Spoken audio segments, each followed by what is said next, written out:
All right, we're on.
Yeah, I was just telling you.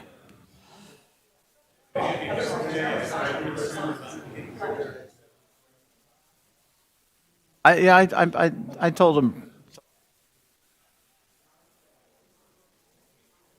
I was bored the carriers.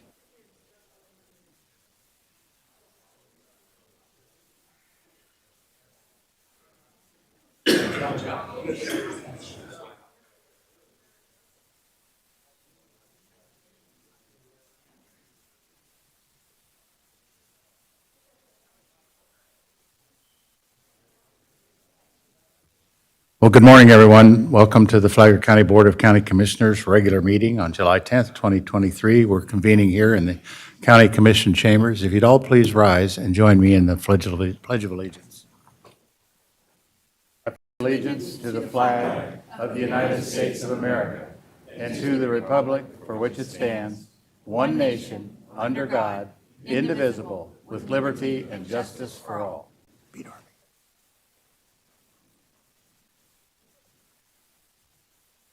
Now I'd like you all to join me in a moment of silence while we think about all the good things we have in our lives and how fortunate we are to be in the free state of Florida and Flagler County in particular. And we honor our first responders, our police, our fire, our medical personnel, who without them, without their tireless time and dedication to what they do, we would not be the same here. Our quality of life is very, very good because of them. And don't forget our men and women in the armed services who stand to watch 24 hours a day. Thank you.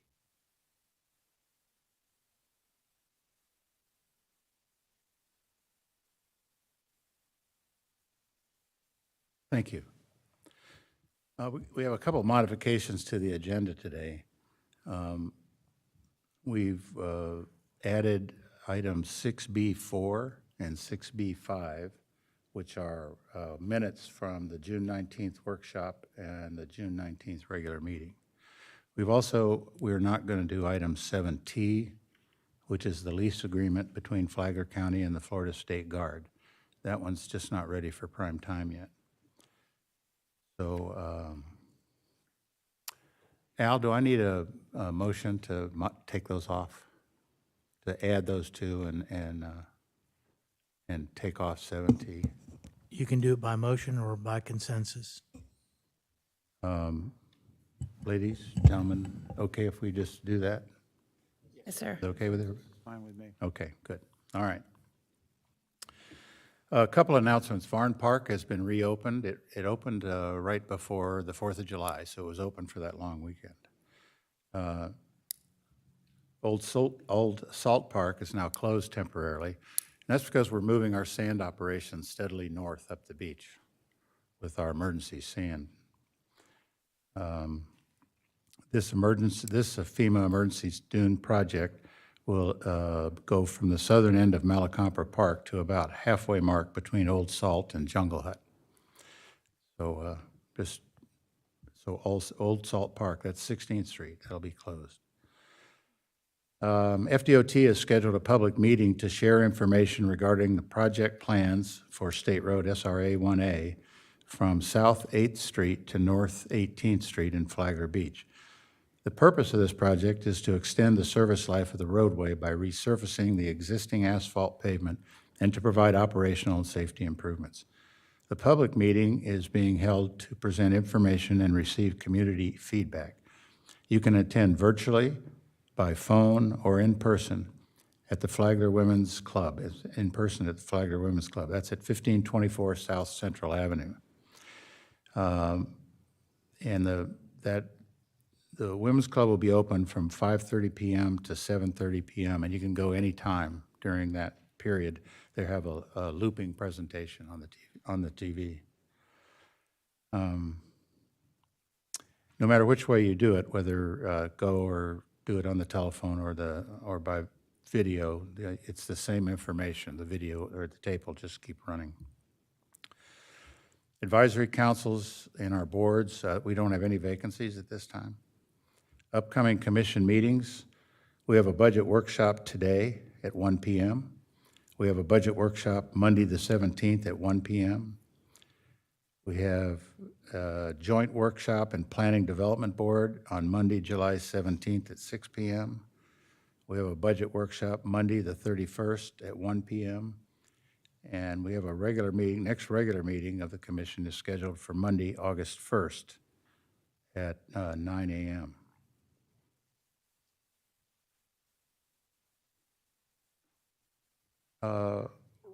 We've got one proclamation today, and Commissioner Dance has volunteered to read that. Morning, everybody. It's my honor to read this proclamation of the Flagler County Board of County Commissioners recognizing July 2023 as Christmas Come True Month in Flagler County. Whereas family poverty transcends race, religion, and ethnicity and is one of the greatest challenges to not only the family but the entire community, which suffers the consequences of its many effects on our children. The reality is that between families in poverty and those who are ALICE, almost 43% of children in Flagler County live in households with income below the ALICE threshold, struggling to afford essentials. And ALICE is an acronym for Children in Asset Limited Income Constrained Employed Households that earn above the Florida poverty level but cannot afford the basic cost of living in their county. And whereas Christmas Come True is a nonprofit organization established in 2009 that addresses the many aspects of family poverty in Flagler County, including food distribution, financial assistance with housing, utilities, transportation, furniture, home goods, and medical expenses. Since 2012, Christmas Come True has provided over $119,000 in assistance throughout the year. Since 2009, Christmas Come True provided a complete personalized Christmas experience for a total of 1,668 families with 4,727 children by providing a Christmas dinner, new clothing, toys, gifts, and Christmas stockings filled with hygiene products and assorted goodies. And whereas Christmas Come True is a nonprofit organization in Flagler County that provides free furniture and home goods through their Begin Again home goods store for families in crisis. And whereas Christmas Come True is expanding their mission and support system by incorporating innovative community resource solutions, a community-based center creating the tools for makers, creators, innovators, and visionaries to bring their dreams to life. A diversified, multi-generational collaboration to grow new careers and businesses. And whereas the COVID-19 pandemic resulted in many more families suffering a devastating loss of income, Christmas and July events will enable Christmas Come True to provide additional assistance with food, rent, car payments, car registrations, car insurance, furniture, and home goods to those families. And whereas this recognition also allows the communities to support working together to create an environment where people can share their time, treasure, and talents to help the families who were affected by the devastating effects of poverty. Now therefore be it proclaimed by the Flagler County Board of County Commissioners that they hereby declare the month of July 2023 as Christmas Come True Month in Flagler County, and further recognize that it takes an entire community to stand together and make a difference. Together we can break the cycle and impact the lives of future generations. Adopted this 10th day of July 2023, attested by Tom Bexley, Clerk of the Court, and signed by our Chair, Greg Hansen. Nadine, would you like to say anything? Yes, thank you, each and every one of you, for your support of Christmas Come True and the county's support as well. As everyone knows, it takes a whole year to raise this money to help these families.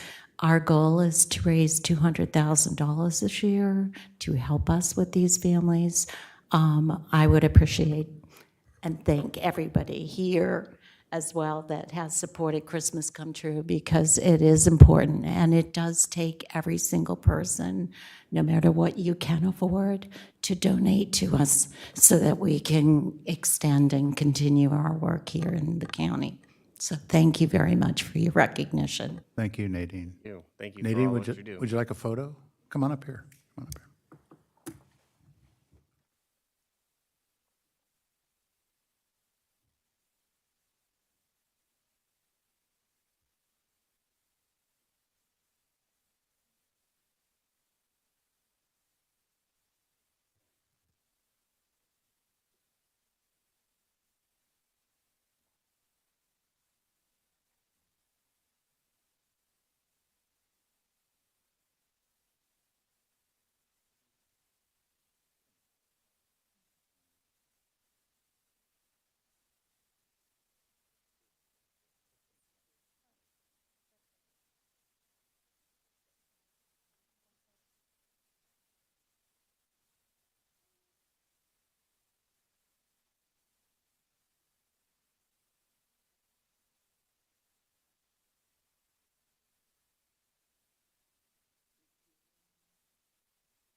That's a real worthwhile project. We have a couple of them going if you feel your wallet is handy. We have the food-a-thon going on also this week. Next, we have a presentation on the Community-Wide Housing Forum. Joseph Hegedus, no, Joseph Hegedus' best friend.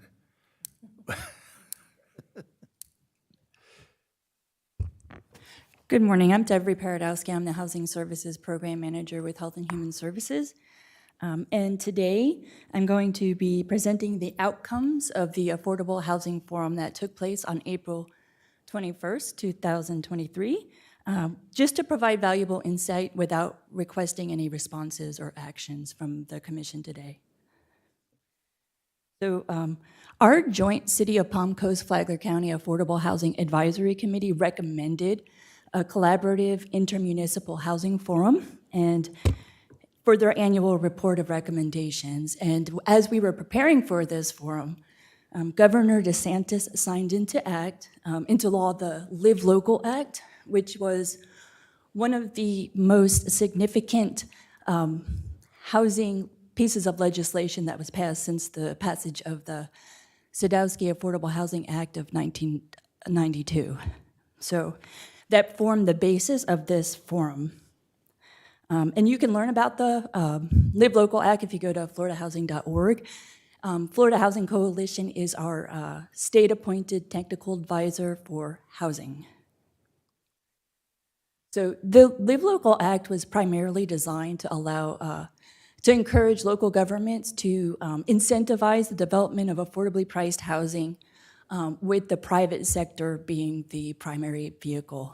So during the forum, there were 68 participants, and they heard opening speeches from Flagler County's Chair Hansen, Bunnell's Mayor Robinson, Palm Coast Mayor Alphin, and from Flagler Beach's Commissioner Bell Humer, who has been a longtime committee member of the Affordable Housing Advisory Committee. And then they heard from Human Services and Housing Services divisions about rental rates and housing affordability. And then they heard from the planning staff from all of the municipalities about the development initiatives that are happening in housing initiatives. It culminated in a 45-minute session on the Live Local Act that was presented by the Florida Housing Coalition's Ashawn Nesbitt, CEO. So he provided information about the Live Local Act, and the participants learned about some of the provisions of the act, which were to require local governments to post the surplus lands that they find suitable for affordable housing on their websites, and encourages them to provide a clear process for disposition of those lands. There are some preemptions that are in the Live Local Act, which would allow preemptions for zoning, height, and density. And then also, the Live Local Act expands a couple of state-level grant funds, one of them being the Job Growth Grant Fund, which allows local governments to apply for funding for infrastructure projects. And that would allow capacity for workforce, affordable workforce housing. So after the presentation, the 68 participants formed 9 roundtables to define the top priorities for the community under the Live Local Act. And all of the tables made note of wanting collaborative, intermunicipal, collaboration on some of their initiatives for all of these priorities. But the top priorities were to expand infrastructure, to increase capacity for housing development, to include transportation, access to economic opportunity, and to improve the capacity for the water and sewer development. Secondly, and I don't think that this is a big surprise, but people found that job growth was a big priority for them. And then they also wanted to keep funding local. So they said they wanted the local governments to apply for more funding and to keep those funds within their community. The third one came up very frequently And that was to review the comprehensive plan and land development code with input from stakeholders such as builders to define the regulatory barriers to the development of affordably priced housing, and to also determine what are some barriers to the development of housing options in diversity, such as accessory dwelling units or ownership opportunities for multifamily options. And then the last thing that people made note of was the surplus lands. They wanted to have a process for that so that nonprofit developers or any other developers could access that land to make housing affordable for the citizens. And those are the top four priorities that we wanted to let you know that the stakeholders found through this forum. But we did want to thank the Affordable Housing Advisory Committee for providing this recommendation, and for all the elected officials that provided an opening statement, and for Human Services, Brooke and Riley, and the City of Palm Coast, Jose Papa and Jackie Gonzalez, who provided information on the City of Palm Coast, Bernadette Fisher from the City of Bunnell, and Marlene Beams even came from Flagler Beach and was working as an interim capacity and provided some information there. But the Affordable Housing Advisory Committee meets every fourth Tuesday at 3 p.m. at the Emergency Operations Center. And this was one of their recommendations, and they are preparing for their next annual report right now. So 3 p.m. you could come. All of those meetings are open to the public. And that concludes my presentation. If you have any questions, I'm available. Debbie, did they protect the Sadowski funds from being swept up every year? Yeah, that happened the previous year. It's recurring funding now, but some of the funds were swept into other things that the state needed to Right, do. Yeah. that's what, is there any protection for that this year? Yes, they're supposedly recurring, so the funds that we will get should be just based on the real estate market and our percentage. So they won't be swept. Ms. Sullivan? Yeah, I've heard a number of briefings at the Northeast Florida Regional Council and also at our FAC meeting. There was extensive briefings on this Live Local Act. It's the most significant legislation on housing, in the last 20 years. And they put their money in back of what they said, because for this year, coming year alone, it's $900 million if you add it all up.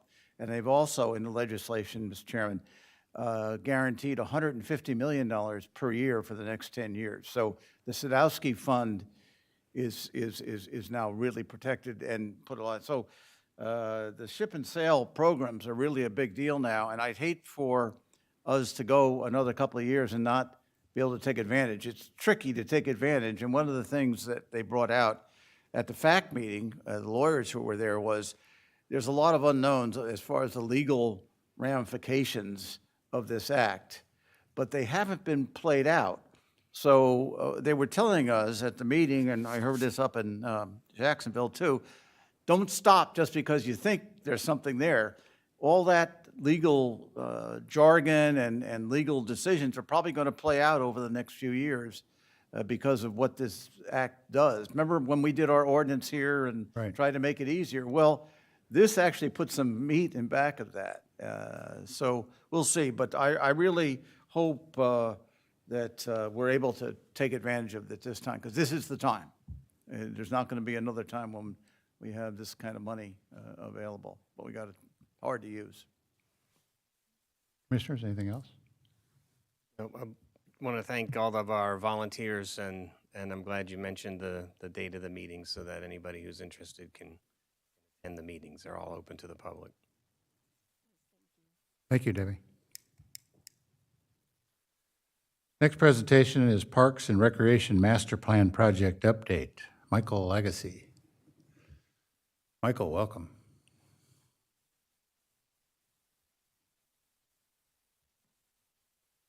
Hello, Commissioners. Mike Lagacy, Public Lands. Over the last, what's this month? July, 7 months or so, we've been working on this Parks Master Plan with Barry Dunn as our primary consultant. Art Thatcher will be here to present to you today. I just would like to say, working with General Services internally and the City of Palm Coast externally, this has been a really smooth process, really data heavy, and I think y'all will like it, like the data we're pulling. Here's Art Thatcher with Barry Dunn. Thank you, Michael. Mr. Chairman, members of the board, I appreciate your patience and your flexibility. I was supposed to be here a couple of weeks ago. State your name, please. Oh, I'm For sorry. the record, so we have it on the, Art Thatcher, There you go. manager with Barry Dunn. thank you. Again, thank you for your flexibility. Air travel is crazy these days, so came in early so that I wouldn't miss this one. So looking forward to giving you this data. So as I said, I'm Art Thatcher. I'm one of the managers with Barry Dunn. And Barry Dunn, we've been around for about 48 years. We've done 635 projects. We've got 30 consultants who do this Parks and Recreation management. And between us, we've got 450 years of experience. I spent 30 years as a Parks and Recreation director in the Hampton Roads region of Virginia. So when we say we come from your side of the table, we do that. One of the things that I want to point out is that we use this GRASP level of service analysis. And so we've examined 5,100 parks and over 30,000 different components within those parks. So we've got a big database that we can do some benchmarking internally with your system as well. And so we're here in this analysis piece of the project. These are the different stages. We've done our inventory and level of service. We've done our organizational and our maintenance analysis. We held a visioning workshop with the staff, and so we're at the point where we're getting ready to develop our action plan. And so I wanted to come to you and to give you the data that we've collected and some of those key themes that we're seeing through the data collection in this process. And so just for kind of general recognition, this is the geographic area of our study with Flagler County and Palm Coast. So we use Esri business analysis for our demographic data.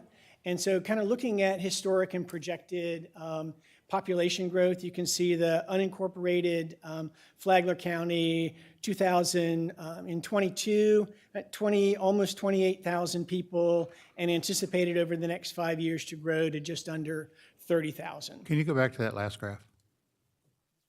So the blue lined area is all you looked at, or you looked at the whole county? We looked at the whole county. Okay, thank You you. can see the blue line extends out to the water. But you looked at the West County also? Yes. Okay, Yes, sir. all right, thanks. And so Esri also provides us through the American Families Survey some data on adult participation. They only track 25 and older as part of theirs. So we look at data for the county as well as for Palm Coast as part of this project and for Florida. And you can see kind of looking at adult participation in outdoor recreation, that going to the beach is kind of the number one activity, both within the county as well as within Palm Coast and Florida in general. You can see those other kind of top participation, hiking, fishing, freshwater, as well as road biking, kind of as those top activities. And you can see that all three really are moving along that same projection, with saltwater fishing or freshwater fishing a little different with the state in general. And so in order to get participation... Excuse me, just going back to that slide. Why don't we have golf on there? Why don't we? It was just one that they didn't track. I mean, but I think that's a high number of people play golf outside in Flagler County. I would agree. I can get that data for you.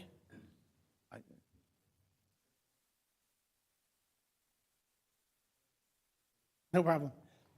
And so to get the overall participation, looking at youth as well as adults, we use the Sports and Fitness Industry Association, their top line report. And so their last report came out in 2022, and it was for 2016 through 2021. And it looks at different activities. And so some that I just pulled were volleyball, beach volleyball, as well as indoor volleyball. And there are two categories that they use. One is the casual user, which is they participate less than 12 times a year. And then the core user, which is 13 times or more. Typically, those are your league players, so they're playing in tournaments and those things multiple times. And so the AAG is the average annual growth. So we looked at 5 years, 2-year change, and 1-year change. The 5-year change incorporates the COVID years. So you see a lot of decrease in a lot of those activities because a lot of them either didn't occur or slowed down. And so over the last 2 years, you can see that growth began to move up. And so kind of looking at that last 1-year change, you can see there was a kind of a switch from the casual user to the more core user in beach volleyball and more of the casual user kind of increase in the court volleyball. We also looked at some other outdoor activities that are common around here: your board sailing, canoeing, jet skiing, recreational kayaking, sea kayaking, stand-up paddleboarding, some of those. And again, you can see the decrease over that 5-year average with coming out of COVID, that 2-year increase, and then an additional increase over the past year. Once again, golf is missing from this. Yes. And I would think it would be on there if for no other reason than the city of Palm Coast wrestles every year with whether or not to sell that course, keep that course, whatever. So I'm just curious why it's not on there. But It's not something that the sports and fitness industry tracks, because typically those are private courses. The majority of the golf courses are private courses, and they can't get the same data that they can for these public. So I'll pull some data for the report. thank you. Absolutely, yes, sir. And so, so then we moved into, so this was some of the research we kind of did in the background. And then we moved into the major part of it, our engagement piece. And so we use a mixed method approach to our engagement. And this is kind of the wheel that we use. And we do in-person focus groups as well as virtual focus groups, public meetings, stakeholder interviews, key leadership interviews. I sat down and talked with you all about your visions and your outcomes. We also did a statistically valid survey. We also did some intercept surveys and some pop-up events. And then we used the kind of technology piece, social media, virtual meetings, some online surveying, and some interactive web tools. So that what we want to make sure that we do is we can touch as many people as possible, both in person and then also virtually. And so we were here in February and did our public engagement. We held 8 focus groups, 4 within the county, moving around the county, and 4 within Palm Coast, so that we could get to 2 people as opposed to just sitting in one place and asking people to come in. Knowing the size of the county, we wanted to make sure that we got out so people could participate. We also had 18 interview sessions that we held. One of the other things that we did is we want to make sure that staff are engaged in this. And so we did a SWOT analysis with the staff where we did a SurveyMonkey survey that we mailed out to all the staff, both within the county and with the city. We had 54 surveys returned, and then we had 44 participants in the focus groups. We had 26 leadership interviews that we conducted, and then we had 32 people come to our public meeting at the end of the week where we presented the data that we had that we discovered. And so we used this information to build our statistically valid survey. So this is one of the stepping stones to kind of moving forward. And so, so we asked about, when we asked during this section of it, we asked about additional facilities that people would like to see provided within the county and within Palm Coast. You can see access to water was the top. Specifically, kayak launches was one. And interesting, Michael and I kind of were talking the other day about this, and you do have a lot of kayak launches. And so one of the things that it could be, and kind of comes out later, is a communication kind of branding piece. People may not know where they are or know that you have them. And so that's one of those pieces that we look at. An athletic complex, restrooms and water stations along your trails, and then a disc golf course were kind of those top 5 that stood out, followed by additional fields and an arts and cultural center. So we also asked kind of during the next 5 years, what should the priorities be? And so conservation and wildlife protection was the top priority.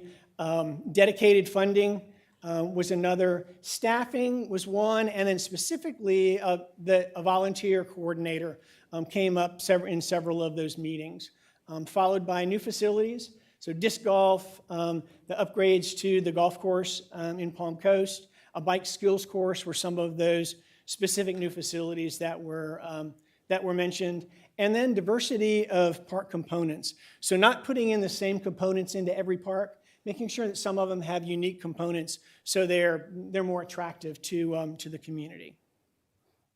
And so following that public engagement section, we launched our Social Pinpoint site, which is an interactive website that the community could be involved in. There are several pieces to it. There's this ideas wall, there's the forum, and then we also had a budgeting piece and a mapping part to the Social Pinpoint site. And so as we looked at that online engagement, we had 305 unique users overall to the site. And you registered, and then you were able to interact with the site. We had, on the ideas wall, we had 392 different ideas that were posted on the wall. And so you could post an idea, and then people could comment on that. They could thumb up and thumb down, whether they liked that idea or not. In the budgeting tool, we had 177 people participate in the budgeting tool, providing, what we did was we gave them $200, and they were allowed to kind of break that up between a list of projects that we had identified from the focus groups, and they could put their money into those projects. And so we had them interact in that. And we had 48 people interact in our trail system forum. Again, looking at the trail system, providing input into the trail system and connectivity. Then we had a separate piece, our mapping tool. And so we had 74 unique users interact in the mapping tool. And so what you can, with 213 kind of interactions, and what you could do is, we had the map, you could put a pinpoint on the map, and you could make a suggestion. If you wanted trail connectivity, you could kind of put pinpoints on the map and show where you thought their connection should be. If you wanted a new playground, those things, you could interact in the map and put those in. And we have all of that data, and we've provided that in a report from Social Pinpoint to the project managers. And so just some kind of general data, kind of looking at the ideas wall. These were the general subjects that we put up there. So any additional suggestions, you could see 176 additional suggestions. Trails and parks was the next piece that we had. What's missing? We had interactions there, as well as the indoor facilities, beaches, and programs that I love. Art, what was the difference between what's missing and suggestions? So suggestions could be, I want more programs when I'm off of work. What's missing could be a playground in the western part of the community. Okay, all right, thanks. And so here's the budgeting tool, and this is kind of a breakdown of how people, spent their money. And you can see that an aquatic center with a 50-meter pool, 43% of the money was spent there. And I say of the money was spent there, and I'll show you in a minute. Followed by trail connectivity, disc golf, and then an indoor sports complex were, kind of those top four, and then a skate park, kayak launches, and an indoor athletic complex. And so what we did was we looked at those responses, and you can see 181 people responded to the budget priorities. For the aquatic center, you can see that 53 of the participants put all $200. They went all in on the aquatic center, on that particular item, and 69 didn't put any money into that. And I'm looking at, again, at the trails piece, you can see 5 put in all 200. Kind of the average was just under $20. The golf course, the average was just under $18. And then the skate park, the average was just under $12 that was put into those projects. And so you can see a large portion. I had a really big aquatic group that was interested in an aquatic center, so they were able to put kind of all in there in that budgeting tool, which is one of the reasons why we use multiple data points and not just a single data point, like looking at this and saying, oh, you need to invest in an aquatic center. So this is just part of the data that we use as we put our recommendations together. And so some of the key themes that came out of this is trails and sidewalk improvements, park expansion and amenities, kayak launches and waterway access, the completion and the extension of existing trails, natural site preservation and improvement, saltwater channel dredging, your historic sites and memorials, preserving those, and then a comprehensive dune plan was mentioned on several occasions. So while that was going on, we developed the needs assessment survey, and we did a statistically valid mailed survey, which we mailed out to 4,500 residents. 4,315 of those were delivered. The others were returned undeliverable, either no forwarding address. So of that, what we look for is a 10% return. And so of that 4,500, 4,300, we got 471, so a little bit better than 10%. 10% gives us a 5% margin of error, so this moved the margin of error really down to a 4.5%. And so we mailed that out to a random selection of the county and the city with one response from each household, either by paper or they could go online with a one-time use password. After about 10 days, 2 weeks, we opened up that exact same survey on an open link, so anybody in the community could participate. We kept the two links separate so that we could preserve that statistic validity. And we had another 1,085 people participate in the open link survey. So you can see overall we had a little over 1,500 people participate in the survey for the master plan. And so one of the things we asked about was length of time living in the city or in the county. And you can see from 1 to 5 years to over 20 years, really 20% or so, really a good distribution across with the 1 to 5 years being the kind of the largest percentage, and then that 11 to 20 years being the second largest percentage. But I can tell you, this is one of the few surveys that I've seen 20% or better in those 4 categories in the returns. Typically, the over 20 years is the largest, and it's almost 50%. So a good distribution of new residents as well as longtime residents. And so we also asked them to self-identify where they lived within the county or within the city. We broke it into 4 zones, and you can see the number of responses. The majority came from Area 2, with 42% kind of across the board with each of those. Area 1 was 16%, Area 3 with 20%, and Area 4 with 18% from the invitation sample in that response. And so we asked about frequency of use. And so as we looked at frequency of use, what do you or members of your household use? You can see beaches, parks, trails, and pathways were by far the top 3 in at least once a week, at least once a month, a few times a month, or a few times a year in that participation. And you can see the top is the invitation, and the bottom is the open link.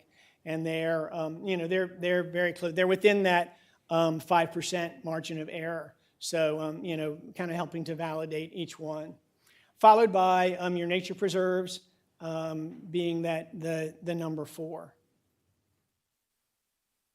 So then we asked, when they go to those facilities, to go to those amenities, what are the things that they do? Kind of what are the amenities that they use when they visit those parks or facilities? And you can see that the nature trails, your jogging trails, number 1. Restrooms is number 2, and followed by the boardwalks, overlooks, and piers, trails, and then your ocean recreation. So surfing, fishing, kind of being that top 5, followed by playgrounds at number 6. So then we asked, how do you get to your recreation, amenities and facilities that when you go? And you can see that 89% of those respondents use a motor vehicle, 37% walk, 37% ride their bike. Pretty consistent. We also asked what the preferred method of getting to your recreation facility was, and motor vehicle came in as the number 1, also in the mid-80s. So it's how they get there, and it's how they also prefer to get there. So we looked at facilities and amenities, and we ask about the importance of a facility, and then how they feel that the need is being met within the community. And what we look at is for the importance to be lower than the need being met. And so when you can see, you see on these, the bottom half, the top four, the need being met is less than the importance, which means that there's room for improvement. So it's very, so you can see that parks and open space, walking trails, nature preserves, and then amenities at parks are all very important to the community. This is on a scale of 1 to 5, 5 being very important, 4 being important. And so you can see that those 4 all, are in that, above 4 range of importance, but their need being met is lower, still in the 4 range, but, there's still some room for improvement. Those others, you can see that the need being met, that the community feels like the need is being met greater than the importance. So, something to still keep track of, something still to maintain, but where you really want to kind of invest is in those top 4. And so we asked about communication, talked about that a little bit earlier, and what their preferred method of communication was. Email being the top, followed by social media, the city's website, the activity guide, local media, and then the county's website were those top preferred means of communication. And so I mentioned GRASP earlier. This is our inventory. GRASP is a geo-referenced amenities standards process, and it's what we use to produce a component-based level of service. In many communities, level of service is measured on acres per 1,000 residents. And so what we look at is we look at components within those, because we know 2 10-acre parks can be vastly different. One could just have a backstop and a playground and an open field. And then the other can have a restroom and a picnic shelter and a designed ball field and a soccer field and a perimeter walking trail. And so they're in acres per 1,000, they measure the same. But in components, one is much higher. And so we use the component-based. So our inventory is component-based. It's GIS-powered. We look at quality as well as quantity. We can customize the level of service. So we look at equity, distribution, access to those opportunities. And then our recommendations are evidence-driven, and we can provide priorities based on low-scoring components and low-scoring parks. And so we went out.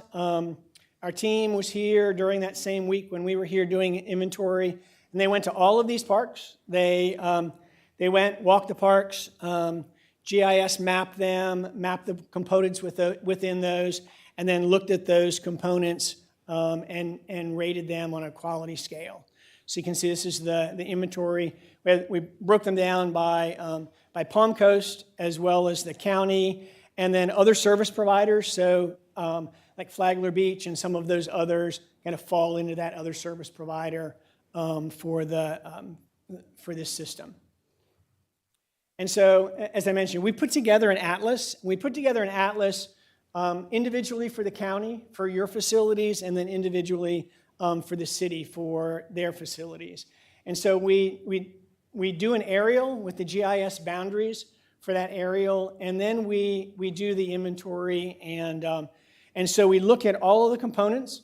We provide the quantity of those components. We give them a neighborhood score, and then we give them a community score. And so the neighborhood score is, and what we used was like a 3-mile access. So was that component accessible within 3 miles of a resident? And then the community access is we do a 10-mile drive. So we use a greater radius there. And then the quality score that we use is, one is that it's not functioning the way it was designed to function, so it may need to be replaced or a major repair. 2 is that it's functioning the way that it was designed, may just need some TLC. And 3 is that it's functioning above. So it may be new playground that you've just put in, a new picnic shelter, a new pier or something. And so we can, once we do our data, so this is the inventory that we collected, and you can see for the county, GIS acres, you have 8,343 acres within your system, and then 244 components within the system. One of the things to kind of keep in mind is if you have a complex that has, say, 10 pickleball courts, that's one component, not 10 components. Okay, so those are some of the things to look at. And so we provide all of this data. And then what we are able to do is pull off those low-scoring components. So you can see, we're able to kind of look at those components that need to be, that are low-scoring. And so we can provide the city and the county with a list of those, kind of starting your equipment replacement plan using this data. So we do some comparisons. One of the things that we compare with is the agency performance review, which is done by NRPA, and it's using their parks metrics. And so we can look at like the median number of residents within communities, and then look at the number of the percentage of those communities that are offering a specific facility. And so we look at courts, diamond fields and rectangle fields. You can see that they break diamond fields and rectangle fields into youth, adult, and we just use the diamond field. So you can see that's why kind of under your current, we have a larger box for diamond fields and a larger box for rectangle fields. So it really gives us an opportunity to see how you're participating. And so over the kind of, you can look at the need to add, or meet the NRPA median, and then your future needs based on your growth. So you can see that in rectangle fields, you're lacking about 15 overall within both the city and the county, and within diamond fields, and then within rectangle fields, you're kind of in that 6 range of needing to add to keep up with looking at future growth. So as I said, we can begin to look at access. And so the brighter the orange, the more access an individual has to recreation components within your system. And so this is using that 3 mile kind of distance to get to a component. And so you can see that the brighter orange kind of going to the gray where there's no access within that 3 mile range. You can see, not surprisingly, along the waterfront and kind of in the in Palm Coast being the kind of the largest and most access within that 3 mile range. So two of the kind of the higher value areas, you can see we've pointed out, and these, a lot of this is influenced by the ocean accesses, providing additional space, as well as the other components within that geographic area. So again, we can look at that. We can pull these also by demographics. So we can look at, you can see that 86% of the population has adequate service, adequate access to a service within that 3 mile group. 11% has no access, which is the larger rural area to the west county. And then there's 3% with that lower access. And we can look at median household incomes, diversity indexes, and even look at crime indexes if we needed to. And so kind of as a summary of our inventory, we should celebrate that 86% of residents are within that target score, which means you've got some really well-placed parks that are accessible to the community. The two kind of significant areas of level of service are in and around Holland Park and the Flagler Beach area, influenced, again, as I said, by the beach access. Most of those recreation opportunities require transportation. There's a need to look at your park facilities classifications so we can kind of standardize those and make them more kind of understandable to the community and help with some of that inventory. Taking care of what you have was one of those things. Looking at those low-scoring park components and starting to build those up. So the last thing we did was we looked at your trail system. Miller Legg, who's one of our other consultants on this project, they went and they biked a lot of your trails. They went to all your trailheads. Again, looked at those, mapped all of your trails and your trailheads. And so you've got an expansive system, about 125 miles of trails, offer a variety of biking, hiking, horseback riding. Interconnected, there are a lot of interconnected trails. The trail system is connected through to several parks and recreation areas, which is good. And that there are amenities along those trails, restrooms, seating areas, bike maintenance, and that the trails go through a lot of the Florida habitat. We also looked at your wayfinding, and you can see from the pictures that the wayfinding is very diverse.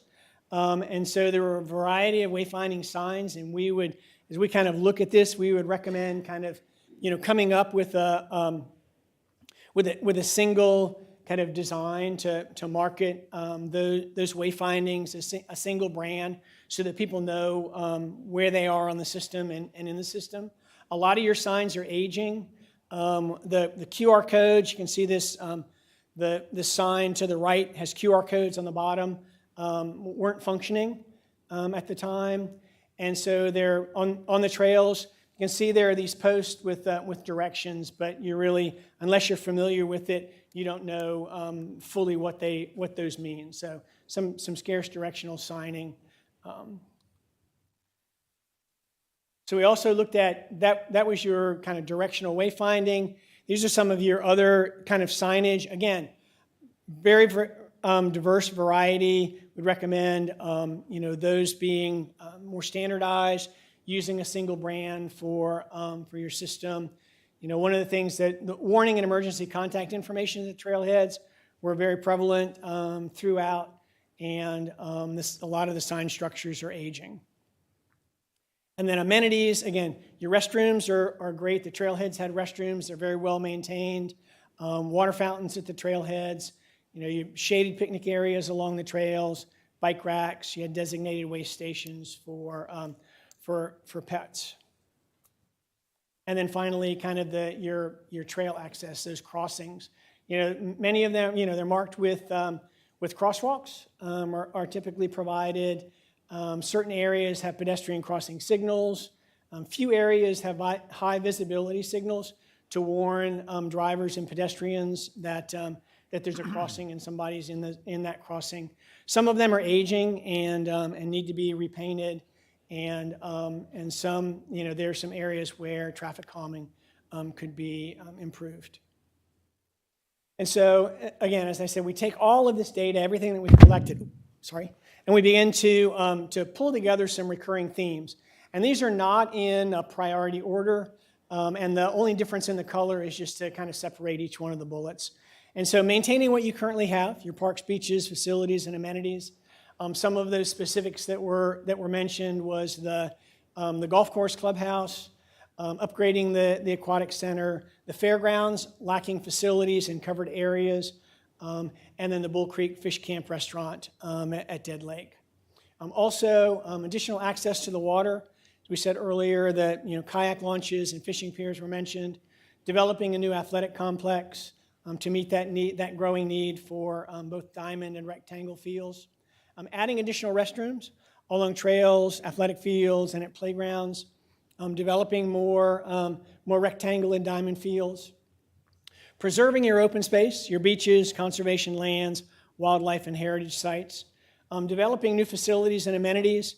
So again, disc golf was mentioned, a bike park was mentioned, lighting and shade structures. Continuing the current and developing new collaborations. One of the things that I use since we started this project, when I go to other communities, is the uniqueness of the county and the city of Palm Coast doing a combined master plan together. It's It's an example that I use as a positive around the country. Too many times I've done a county's master plan to only 6 months later be hired by the city to do a master plan where we could have done it like you all are doing it and really combine those and be very effective.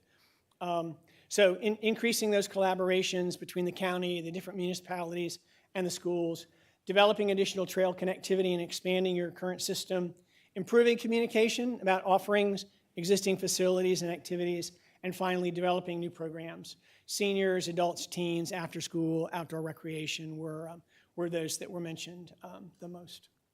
And so again, we're moving from the analysis into the action plan. So I'll be developing the goals and objectives and starting to put together the action plan with implementation strategies and developing the draft plan over the next 6 weeks. And kind of our next steps, I'm scheduled to come back here August 7th and August 8th to present our goals and objectives to you and get feedback on those. Excuse me. And then the following month, coming back with the draft master plan so that you can see, kind of where we are, see everything together, and then the action and implementation plan. So I appreciate your time. I know I think I've run over a little bit, but I'm happy to answer any questions, give you any other insight that I might be able to give. Commissioners, anything? Mr. Dance? Thank you. I like the needs analysis, especially the part where you had the importance versus the needs and were able to make a hierarchy of those. I think that's a very important distinction in the data that you were able to acquire. In your trails, overall trails mapping, is there a hierarchy of the different types of trails? Did you include bike paths, or are these joint use trails that you identified? And will we have a hierarchy of the differences? Yes, we will. Okay. Yep, in the final report, we'll have a hierarchy.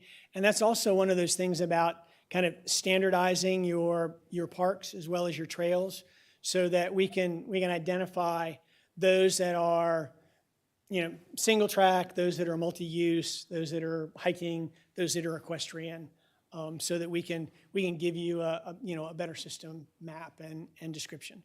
And one of the areas was connectivity. So will we end up with a map of areas that are ranked of importance to be able to connect segments? Yes. Okay. Mr. Sullivan? Yeah, in the data when we went through, the Aquatic Center did get a lot of support. And I differentiate between improving the current Aquatic Center, which has been an issue for a long time, and a new Aquatic Center. I think this is mostly going to fall to the school board and City of Palm Coast.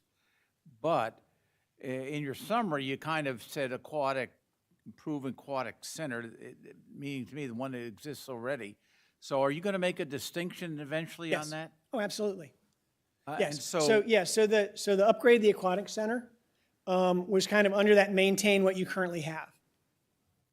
And then new facilities would be the aquatic center. Right, so, but you'll make some kind of prioritization of that for Yes, sir. Yep. Yeah. More question. Mr. Dance? Thank you.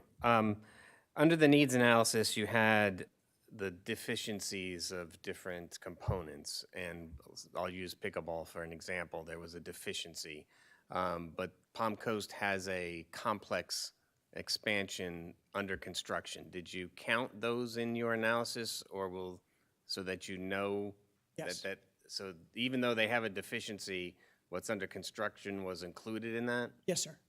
Yeah. Interesting. And yeah, so what we do with the inventory is we inventory what exists, and then if there are planned and funded facilities or amenities, we include that. If you have a planned facility that hasn't been funded yet, we don't include that in the inventory. Okay. All done, thank you. Anything else? Don? Thank you, Art. That was a very good presentation. Thank you. Thank you very much. I appreciate it. Look forward to seeing you all next month. Thank you, Mike.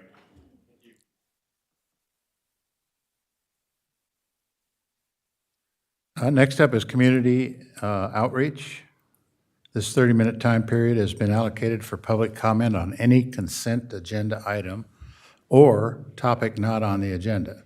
Each speaker will be allowed up to 3 minutes to address the commission. Speakers should approach the podium, identify themselves, and direct comments to the chair. Community outreach is now open.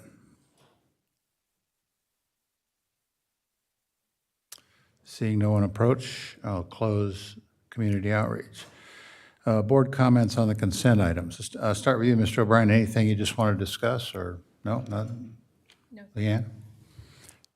Yes, Ms. Sullivan. Yeah, if you look at item 6C, and one of the things we've been doing with our projects is we're indicating the impact of any of these expenditures on reserves. And this is a general comment, not just for 6C, but I couldn't, in reading it, I couldn't figure out whether that 87,249 is coming out of reserves or any of the other items coming up today are coming out of reserves. And here's my point. I think it's more for later on today.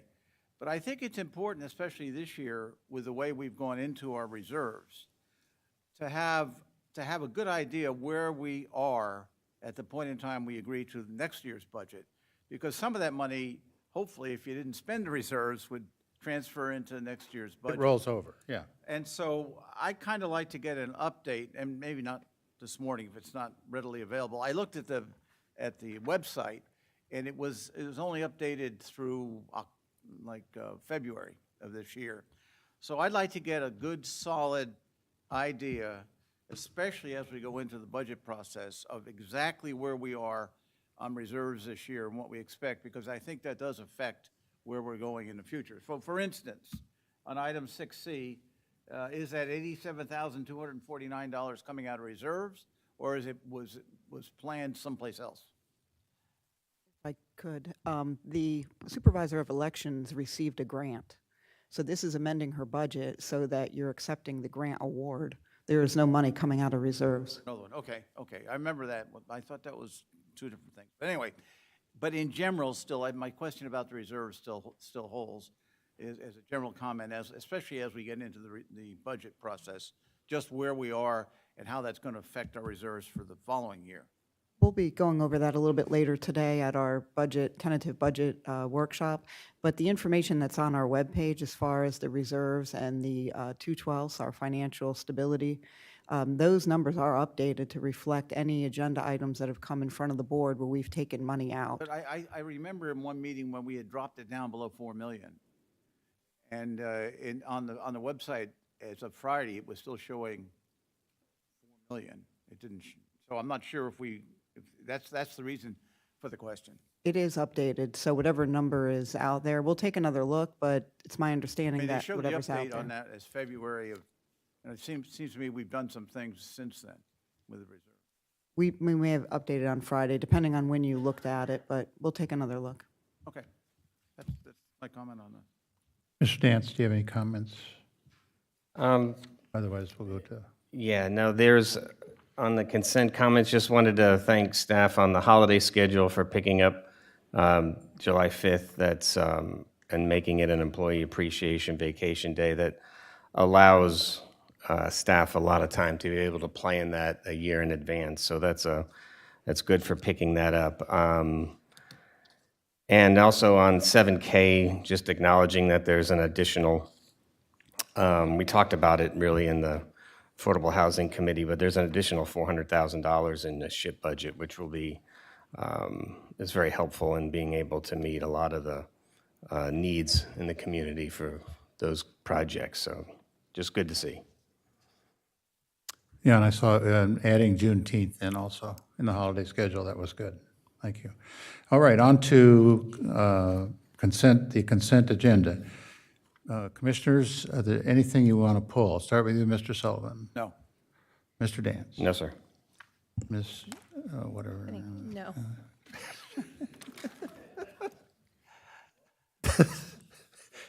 And I have none. I'll entertain a motion to approve the consent agenda. Move to approve the consent agenda as Second. listed. It's moved and seconded to approve the consent agenda. All those in favor say aye. Aye. Aye. All opposed say no. Hearing none, the motion passes. Next up, we go to general business. The first up is item 8A, resolution updating the maximum towing rates and specifying requirements for inclusion in the sheriff's record rotation. And Mr. Hadid. We just went through, since the last determination of those fees in 2007, and administration worked with the towing companies. Sean Moylan assisted administration in drafting the updated fee schedule. So what you have is an updated fee schedule from the last time we looked at it, which was in 2017. Ms. Petito, do you have any comment on this? No, other than that the rates hadn't been increased in several years, and this actually came at the request of the sheriff's office, working together with them as well as the city of Bunnell, to be able to go in and change some of the criteria that we had previously not had as part of our ordinance. And what we were looking at was establishing like some minimum equipment requirements for the proposed vendors that would provide service, because many times what was happening, you have roads that are shut down for a major accident, and when the tow companies would show up, they didn't necessarily have the proper equipment, which would then delay the opening of the roads. It would keep public safety on scene a lot longer.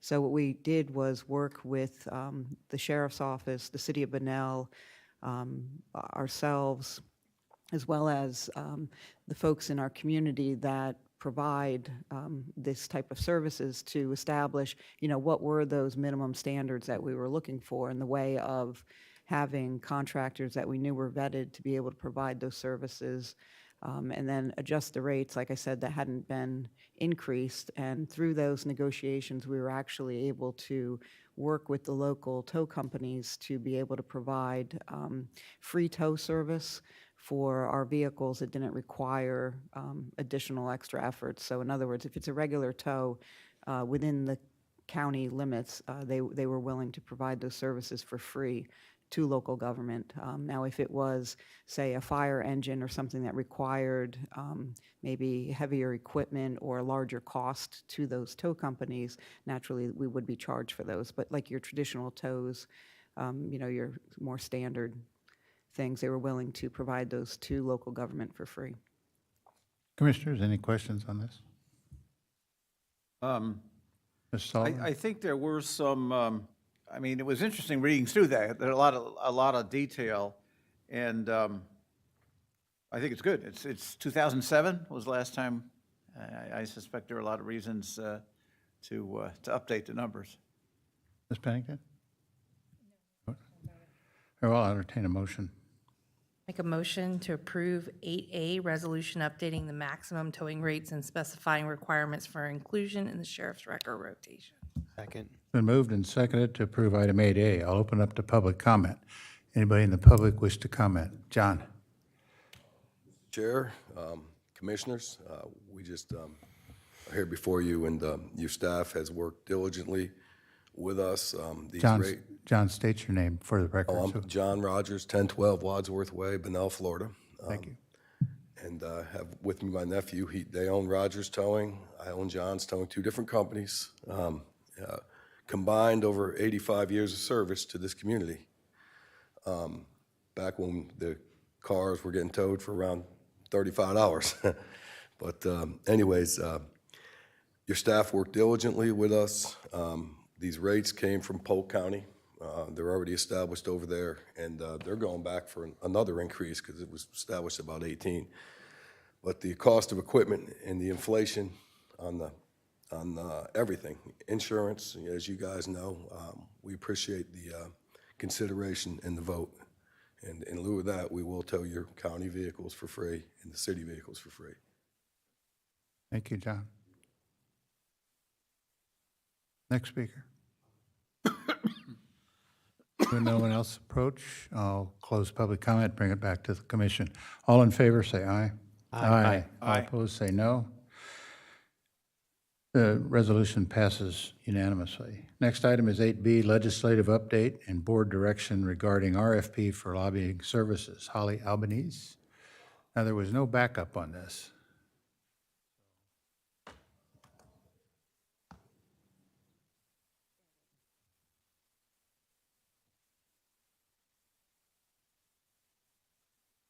Good morning, Commissioners. Holly Albanese, Chief of Special Projects, and today Legislative Liaison. I have a presentation to just go over a few things.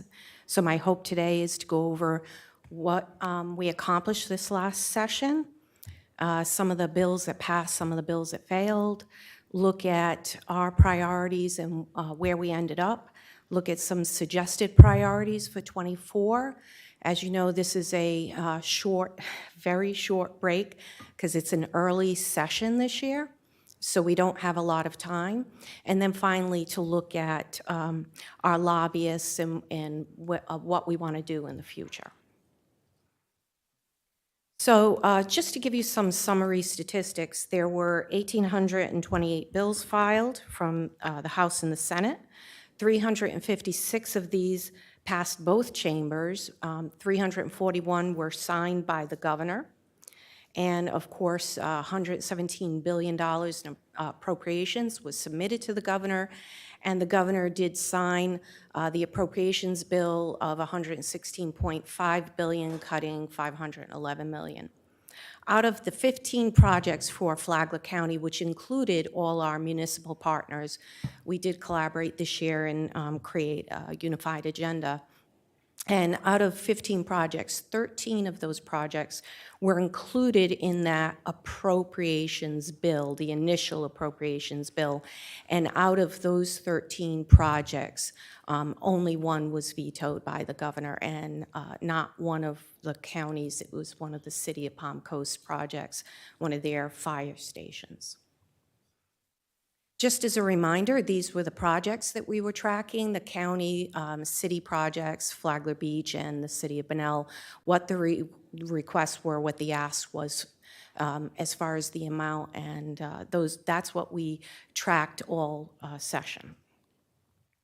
Now, looking at some of the bills that failed, obviously there were 3 vacation rental bills, and these are very important to Flagler County, and we were watching these. We came very, very close this year to it passing. So, and this has been coming up for several years. Sometimes when these bills fail, they come back around the next session.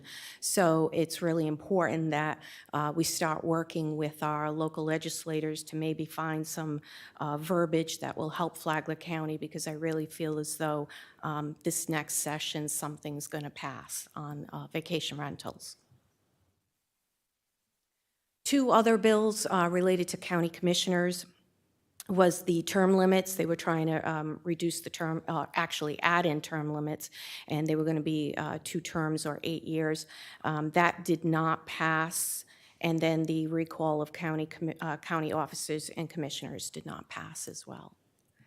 The next one is the drones. We were hoping to get an extra year on the requirement to comply with the new drone requirements, which had a list that you could select from, and some of our drones would have to be replaced as a result of that.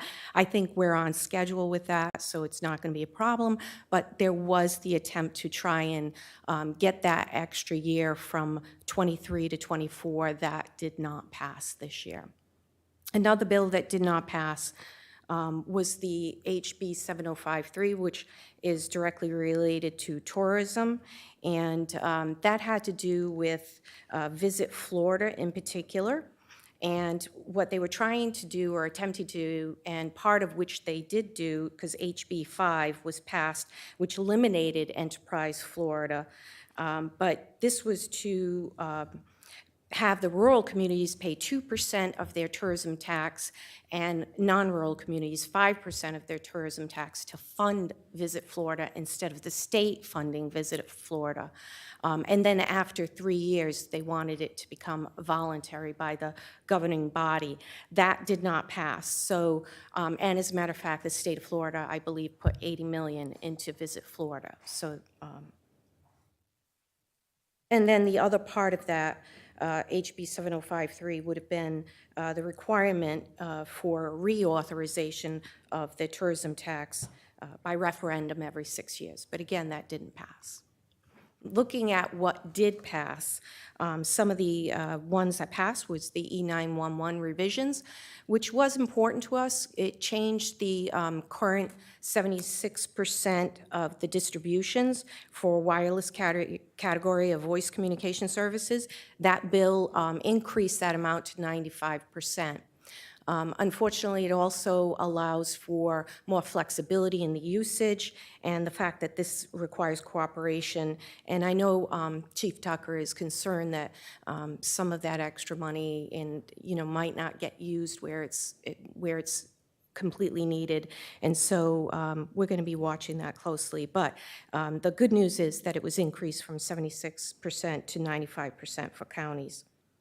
The next one was the local occupational licensing. This was a temporary fix because in '21, there was a bill passed, HB 735, which preempted locally licensed occupations to the state. However, the act which allowed local licensing continue for 2 years, so it was going to expire in July of '23, but there was nothing established at the state level to help license these individuals, and in July of 23, that would have ended. So this is a temporary fix, giving the Department of Business Regulation at the state level an opportunity to come up with some regulations for licensing these individual special category contractors. I briefly spoke about HB 5. This has to do with Enterprise Florida. While the state did do away with Enterprise Florida, what they did was they renamed the Department of Economic Opportunity, and they combined Enterprise Florida into this new department called the Department of Commerce. And then the last one that we tracked was the Florida Retirement System package, and there were some changes made to that, and it will affect the county as far as contribution rates and will affect your budget this year. Two more that did pass. SB 144 requires courthouses to provide lactation spaces. So the county is currently looking into some what they call ADA breastfeeding pods or lactation pods that doesn't require an actual room to be built or anything like that. It can be put anywhere in the building and easily movable. And this has to be provided by January of '24. And then the last one, I won't go into any detail because I know that Devery was here earlier and spoke about it, but the affordable housing package known as the Live Local Act obviously was a big one this year. And there was $252 million put into SHIP and $249 million into sale. Now, looking at our local policy priorities, I just want to go over these really quickly so you can see what we were able to accomplish. The first one was the library project, and we did receive the grant this year. The legislature did authorize over $9 million to fund library construction projects across the state of Florida. Because we were ranked #1, we did receive our $500,000, which is the maximum any library can receive. The State Florida Transportation Disadvantage Program did receive $62.4 million this year, and an additional $6 million was provided for competitive grant programs, so that was important. The Housing trust funds, again, that has to do with the extra money, ship and sale received through the Live Local Act, so I'm not going to go into any more detail on that one. Affordable and reliable high speed, there was a lot of money put into that this year. $100 million for broadband equity access and deployment programs, $12.9 million for the digital capacity grant program, $30 million to support local rural infrastructure, and on July 7th, the governor awarded was it $247 million to 43 counties for infrastructure projects, one of which included the city of Bunnell, $752,000 to connect 79 unserved areas within the city of Bunnell, included Bakersburg, Cody's Corner, Espanola, Corona, DuPont, and Favoretta. So those were the areas that will see some money for broadband this year. The drones, obviously, that legislation, as we already discussed, failed. So we are required to meet the deadline for that one. Cybersecurity, there was $40 million put into cybersecurity to help local governments with that. Okay, as far as the scrap and SCOP, I can go into more detail if needed, but basically they allocated for SCOP $87.4 million and $28.4 million for scrap. And it's very comparable to what they've been providing over the last years. So I would say that it's good. We had a good year. As far as community resiliency, there were a lot of money allocated, and this doesn't include the money that was allocated for some of our emergency beach sand that we received this year, but $106 million for beach erosion projects, $50 million for beach management projects, $300 million for statewide flooding and sea level rise resilience plans, and $200 million for septic to sewer improvement programs. Land acquisition, as you know, that was one of our asks this year, and we asked for $3 million, but we received 4.263. So it was $3 million from one pot of money and then 1.263 million from another pot of money. And then we talked about the vacation rentals, and of course we want to continue to support and advocate for home rule in the future. Looking at our funding priorities, again, just briefly, these were the three that we requested, and we received all three, and we've already been receiving notification and agreements to move forward with these three projects, one of which is the Integrated Stabilization Unit and Men's Residential Treatment Program, which is a public-private partnership with SMA, and we have been awarded $10 million for that. Provide funding to relocate, construct, and combine a fire station with fire administration. We have been awarded $10 million for that. And again, the land conservation, we received $4.263 million. Now, looking forward to '24, because we have a very short window to put something together, staff recently got together and came up with these 6 suggested funding priorities for '24. And at this point, they're not completely fleshed out, and we still have to determine what those amounts of money would be that we'd be requesting. But right now, we have construction of the new Tourism Experience Center, construction of the new Flagler Executive Airport Terminal, construct a facility in Palm Coast to expand access to public health and social service providers through a private-public partnership, create an opportunity for improved public education experiences, along with eco and agritourism to include connectivity to other passive parks, park uses along with and within the wildlife corridor, conservation, more conservation lands within the wildlife corridor to protect water quality and, of course, our way of life. And then finally, improvements to recreation, fields, and fairgrounds with an emphasis on emergency preparedness. So on that one, what I'm kind of looking for is some direction. Maybe there's some additional suggested priorities that maybe we haven't thought of that the commission would like us to consider adding and coming up with some verbiage for it. So I would ask the commission to give me some direction on that as well. And then lastly, just briefly about our current lobbyists, just finding out this year that it is not part of our competitive procurement policy at this point, so we do not have to go out for RFP. Our contract with both our state lobbyist and our federal lobbyist expires September 30th this year.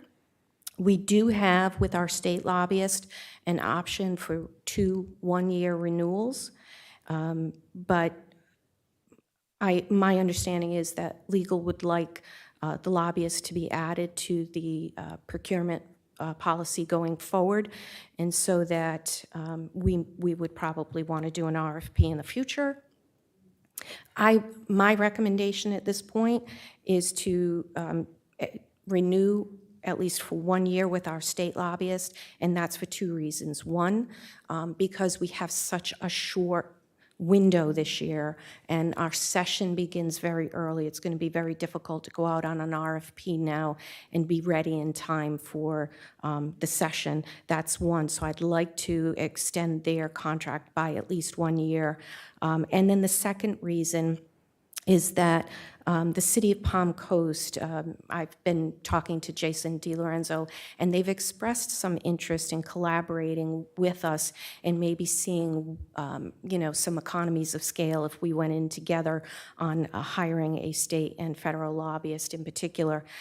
They were this year, because they have 1 more year on their state lobbyist contract, and so that's the second reason for us extending 1 more year, to give them an additional year to get through their state lobbyist contract, and then to get together at that point and see if we want to go out on an RFP together for that one.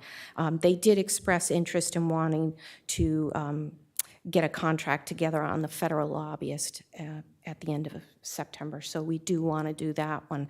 We are not required to do an RFP at this point, but would be glad to do that. And just so you see what we're paying currently, the state lobbyist, we're currently paying $5,000 per month, and then the federal lobbyist, we're currently paying $3,500 per month. And so that's it. I'm open to any questions, comments, if you'd like to provide me some more feedback, directions. Commissioners? Mr. O'Brien? I think Holly's recommendation on renewal of the contract this coming year, given the tight time frame, makes a lot of sense. I agree. I agree. For what it's worth. We ought to just extend them for a year. Concur. Dave?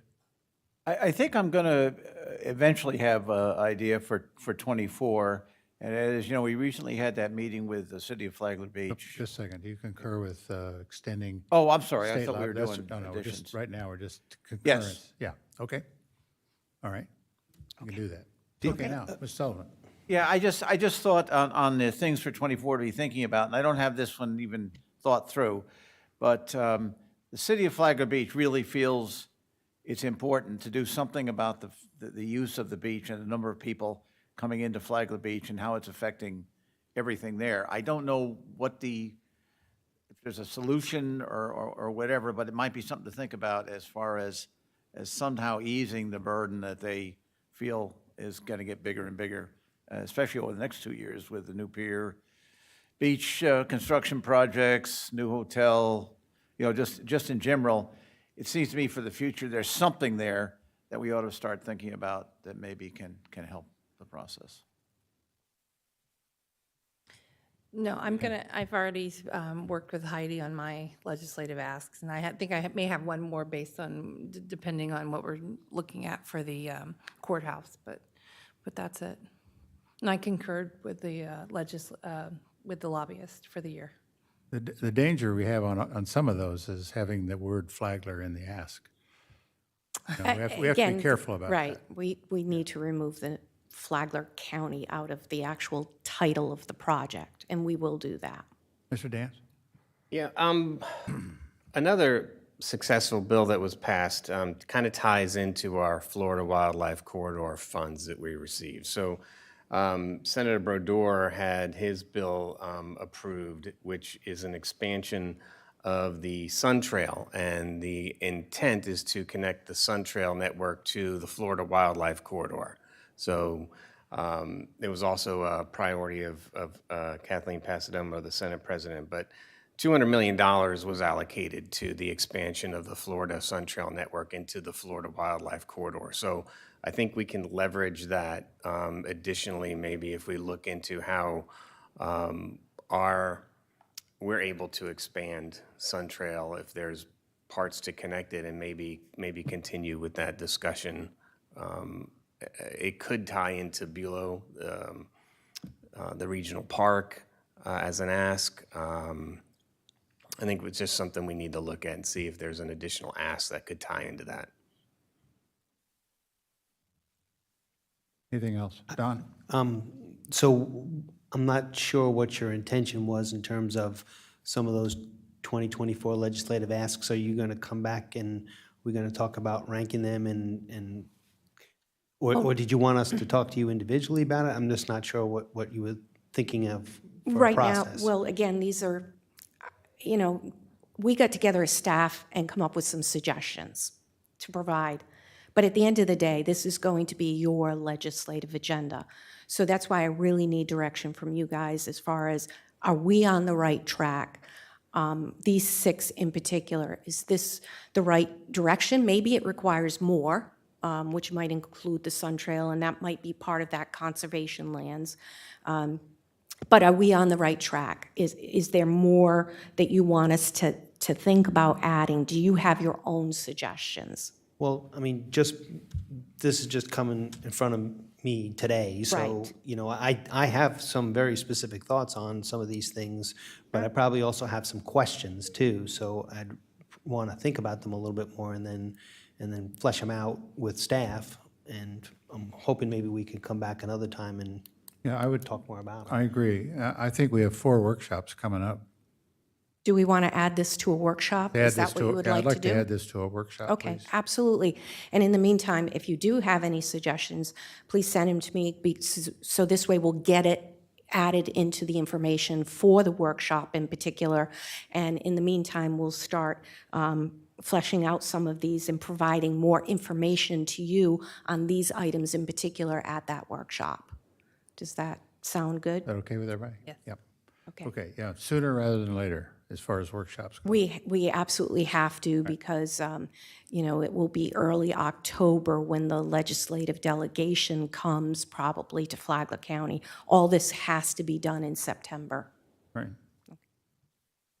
So that's all you need from us on 8B?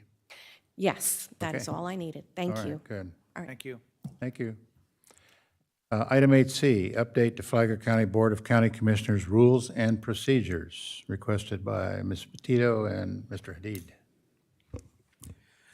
Yes, Mr. Chairman, you've seen this item several times. This iteration hopefully encapsulates all of your recommended changes.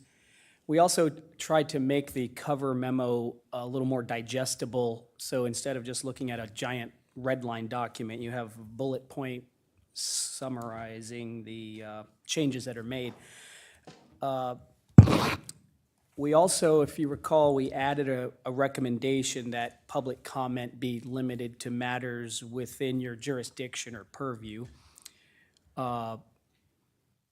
Also, I wanted to let you know that Commissioner Dance, after this agenda was published, Commissioner Dance had a minor suggestion. I would characterize it as minor. In the portion of your rules that break down the order of procedures for quasi-judicial hearings, there's a reference to the requirement that we disclose ex parte communications. But then after those procedures are finished on the following page or two, it goes into more detail about what that means. And Mr. Dents simply suggested that we have a parenthetical or a short reference in the actual order to that further explanation on what it means afterwards. So in other words, it'd just be a parenthesis that says, as provided in section, whatever the section number is. Right, and I also, we're going to need that verbiage for the chair to read, because that's different. On the ex parte, Yeah. sure, we We're going can to have to need provide that. So And all, because I think we need to read that if we have an ex parte. sure. Yeah. Sure. Also, we'll be issuing you the whole board, a memo on this topic of ex parte communications. You should get that by the end of the week. We still need to get the feedback from growth management, as the vast majority of public hearings that you get, or quasi judicial hearings you get, are from growth management. That's all, unless you wanted me to run through the changes, but we have gone over these previously. Any other questions, comments? Just a couple things. I mean, I appreciate everybody's patience and input on this item. I know it took some time for staff to review things. I just think it's important, right? Highlighting just a few of the important changes on reaching consensus among commissioners for new items, the expansion of the time that we have for agenda review, which is included in there. The ex parte clarifications, I think, are very important, and I appreciate the fact that you're even going to go into more detail with that. And the clarification on ethics and following the FAC's, Florida Association of Counties, rules are important. And as in addition to clarifying, bringing down the length of the document was important. And I think probably I think if there's other suggestions as we go through these, we should at least look at this annually, just to make sure that we keep it up to date. Boards change, things can change, and we shouldn't let it go so long. But it's appreciate everybody's input. No other comments? I'll entertain a motion. I can make a motion to approve the rules of procedure revision. Second. Been moved and seconded. I'll open up to public comment. Any in the public wish to comment on the updated rules and procedures? Seeing no one approach, I bring it back to the commission. All in favor, say aye. Aye. Aye. All opposed, say nay. Hearing none, the motion passes unanimously. On to number 9, public hearings. Speaking of quasi-judicial, the first one is legislative. That's application 3361, future land use map amendment from agriculture and timberlands to industrial for a 25.41 acre parcel located at 390 Sawgrass Road. Adam. Good morning, Adam Mengel, Growth Management Director. This and the next item are related to a parcel bounding the north side of the fairgrounds. Here's the graphic, and this is off of Sawgrass Road, off of County Road 13. We're on that west side of US 1. The railroad tracks form the east boundary of this parcel. You can see the FEC Railway here. To the north is a very similar use concrete facility, and then you have mainly the industrial areas to the north, but it does bound the fairgrounds to the south. So here we've got those purple designations showing the existing limits on our future land use map of the industrial. The area outlined in light blue of the subject parcel, the requested change from agriculture and timberlands to industrial. Here's the zoning map for the same parcel, showing the agriculture zoning consistent with its current agriculture and timberlands future land use designation. This is our flood zone map, showing that the property is not within an area of special flood hazard. And then the soils map, and having a couple of different soil types. The 99 being an area of a pond that's presently excavated on the property, and the use had been as a horse stable most recently, so you may remember that, horse stable and boarding facility. And this is our wetlands inventory, and again, no wetland surprises there. The pond, and then a small wetland area that's predominantly on the fairgrounds parcel. Then I had my analysis I included in your packet, and this does show that kind of worst-case scenario for the impacts and kind of what you typically expect coming from ag and timberlands to industrial. I won't go into these in any great detail with these, but this is that forward-looking anticipated impacts that could result from this, including the trips, potable water, sanitary sewer demand, solid waste, parks and recreation, and finally on the educational facilities, goodness. And so that what you have here with this application is impacts that are yet undetermined, but for purposes of future land use analysis, we need to at least recognize that there will be some differences there between the transition from agriculture and timberlands to industrial. Total site size of that 25 acres. Intended use is for concrete block manufacturing. A purchase has taken place since our planning board meeting, or right around that timing, when the planning board reviewed this, made a recommendation for approval. There now is the ownership group that intends to operate the facility, has now taken ownership of the parcel. And this amendment itself, the future land use amendment, is linked to the rezoning request, the next item on the agenda. And so if this doesn't happen, then the rezoning cannot happen. And certainly then the rezoning is contingent on the flume very much the same way. You do have three options here with this request. Approval, and your approval would be for the future land use amendment, finding it consistent with the Flagler County Comprehensive Plan. Your denial would find that it is inconsistent, and a continuance would be for some extra information that we have not provided to you or that the applicant needs to provide related to this request. Mr. Woods is present on behalf of the applicant for any specific questions you have. Certainly, I'm available for questions as far as from staff levels analysis. So thank you very much, Mr. Chairman. Thank you. Commissioners? Mr. Sullivan? Just one quick question, and that is, we always talk about this. You have the railroad tracks coming along there, so access, is there anything we know about access? Is it going to be over the railroad tracks, out to Route 1 direct, or go up to the road? Anything on that? Existing access off of County Road 13 with their existing rail crossing will be what will be utilized here. As far as a rail spur or something like that, then none's been discussed at this point, so none's anticipated. But we'll have vehicular access will be the trucks that will access from County Road 13 to Sawgrass. Route 13, there's no additional route, direct access No, out sir. onto Route 1? No, sir. Okay. The longevity of a plant like this, 10 years, 20 years? They've done pretty good. It is definitely linked to the building activity that's in the area. And so I guess I'd refer to my experiences that you'll see them kind of go fallow, and then as the cyclical nature of the industry comes back, they'll come back into use. Yeah. And so it's one of those things that you kind of keep your interest there. At least that's what I've seen in practice. Yeah. Any other comments? Just Yes. one thing that I just happened to be thinking about was, is there going to be any dust that would be generated by this function? And do we need to be, is there anything that could be applied to keep that down, like during the fair or during rodeo times when people are out there? When we talked about it, I didn't even think about that until just now. We do have industrial performance standards. I can't quote them right now while I'm standing here, but yeah, I think safe to say what we've had before that's come in is we've had a wetting requirement or something to keep what we call the fugitive dust down, the stuff that's going off onto the neighboring properties.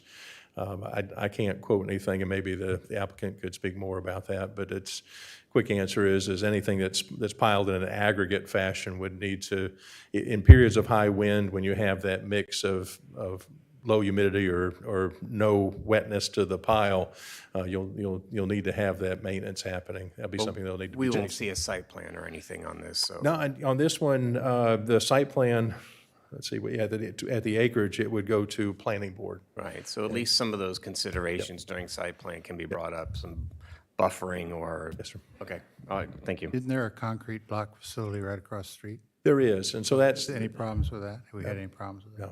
No. Okay. Anything else, commissioners?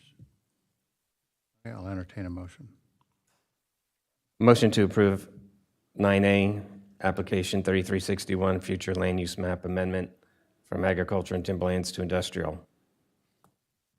Second. Been moved and seconded to approve application 3361. Anybody in the public wish to comment on this application? Seeing no one approach, I'll bring it back to the commission. All in favor, say aye. Aye. Aye. All opposed, say nay. Hearing none, the motion passes unanimously. 9B, this one's quasi judicial. So commissioners, I will ask you if you've received any written or oral communications regarding this application 3362. Mr. O'Brien. No, Mr. Chair. Ms. Pennington. No. I have received none. No, sir. Sullivan, none. Okay. Adam. Identical map considerations here for the facility, so we won't go into those. We did have the review by the planning board and similar recommendation as for the land use application 3361. With that, and then noting also here, rezoning is contingent on the timing on the future land use map. It will not go into effect until the land use amendment goes into effect. But these now being small-scale amendments, they don't have that same transmittal time delay that we had before. Options for the board: approval of the application, finding that the proposed rezoning is consistent with the land development code, then subject to the development not to commence until approval of the future land use map amendment from agriculture and timberlands to industrial. Denial would be finding that the rezoning is not consistent with the comprehensive plan and land development code. Continuance would be for some extra information that you need from us or from the applicant. Thank you. Thank you, Adam. I'll entertain a motion. Motion to approve 9B, application 3362 on the same parcel as 9A, request rezone from AC agriculture to industrial district for 390 Sawgrass Road. Second. It's been moved and seconded to approve application 3362. I'll open up to public comment. Anybody in the public wish to comment on this option?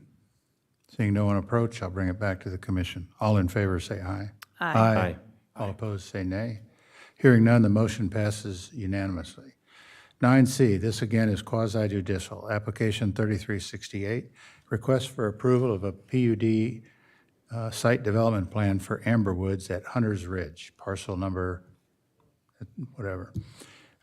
Once again, commissioners, have you received any written or oral communications regarding 3368? Mr. Sullivan? None. Mr. Dance? No communications, but I did visit the site and sent staff some pictures of some areas of concern. Ms. Pennington? No, sir. Mr. O'Brien? No, sir. And I've received none. Adam? This is a location you can see here on the graphic that we've identified. It's to that southeast quadrant from the roundabout that's formed with Hunters Ridge Boulevard and Airport Road being that east-west roadway that you see there. On that, to the east, that white line that you're seeing is the Florida Power and Light transmission line that runs north to south.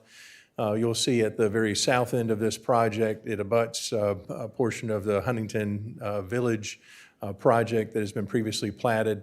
And so this is that area kind of in between some of the parcels. You can see from how we look at the wetland areas, wetlands showing up here as white or gray on the tree cover. And so this is, for the most part, that area of green, the area of non-wetlands, basically bordering two wetland areas. And so you've got this part of that DRI overall with that. It's mixed use, low intensity, future land use designation, and previously given the designation of PUD as far as the PUD zoning. And so what this does then is this brings in a site plan along with a specific development agreement that you have as part of your packet, and that's what action you're taking, not a rezoning to PUD as much as putting specificity to the PUD for development of this part of Hunters Ridge.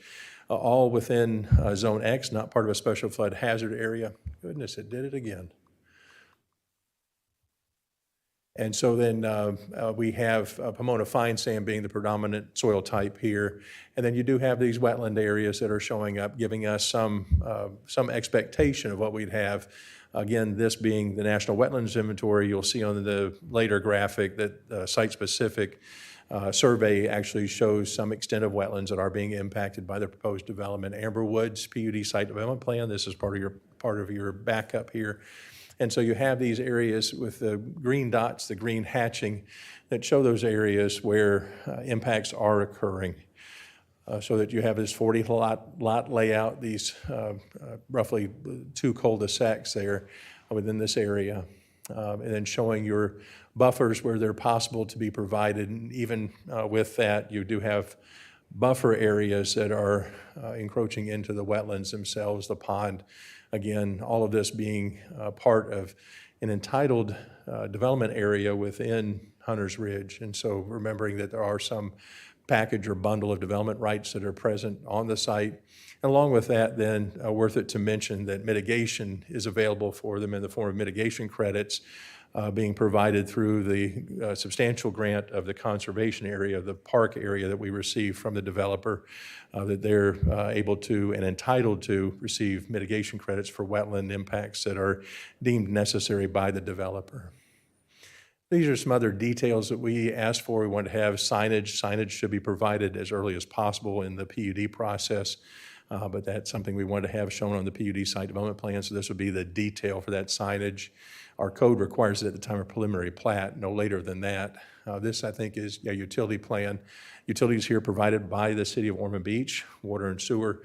Currently no reuse available to the site, and no plans on the part of Ormond to provide that at this time.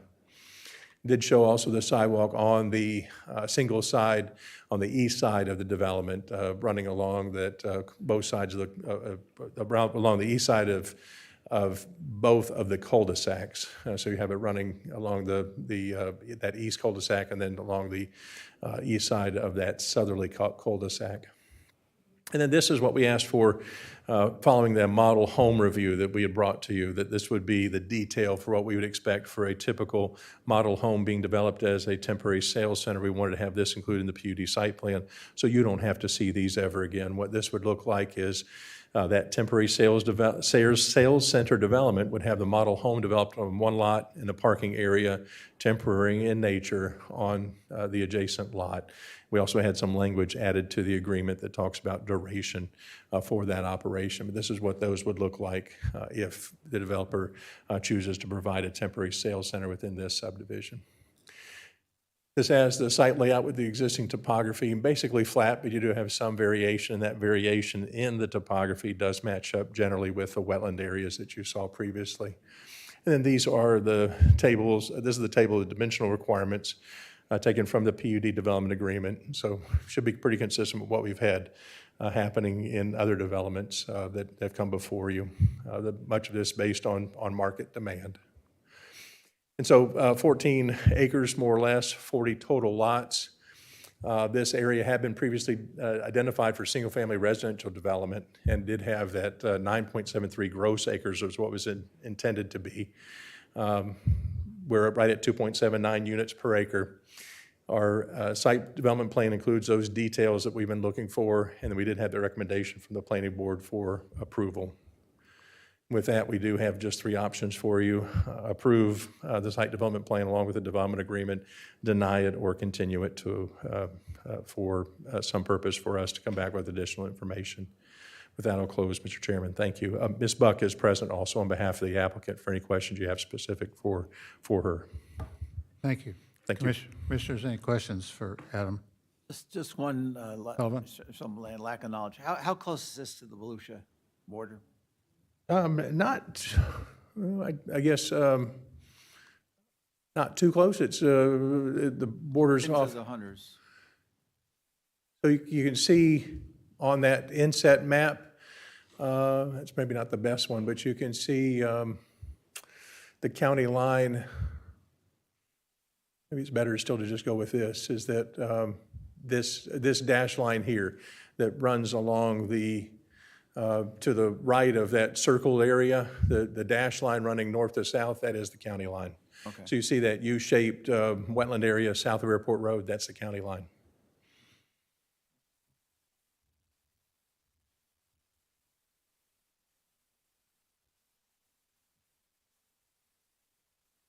So in the wetland areas, they'll have to bring in fill. They will. Some of that may come from the pond excavation here. to make that happen. It depends on the soil, and you can see what we have as we're showing. It's a fine sand type is what's showing, so it should be something that can be utilized on site. I'm most concerned about water management, runoff, and these things. How's it going to affect the surrounding area?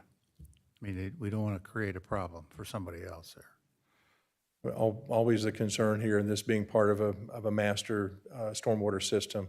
It is evaluated by the district as part of the district's overall permitting with the 25-year, 24-hour stormwater attenuation. Right.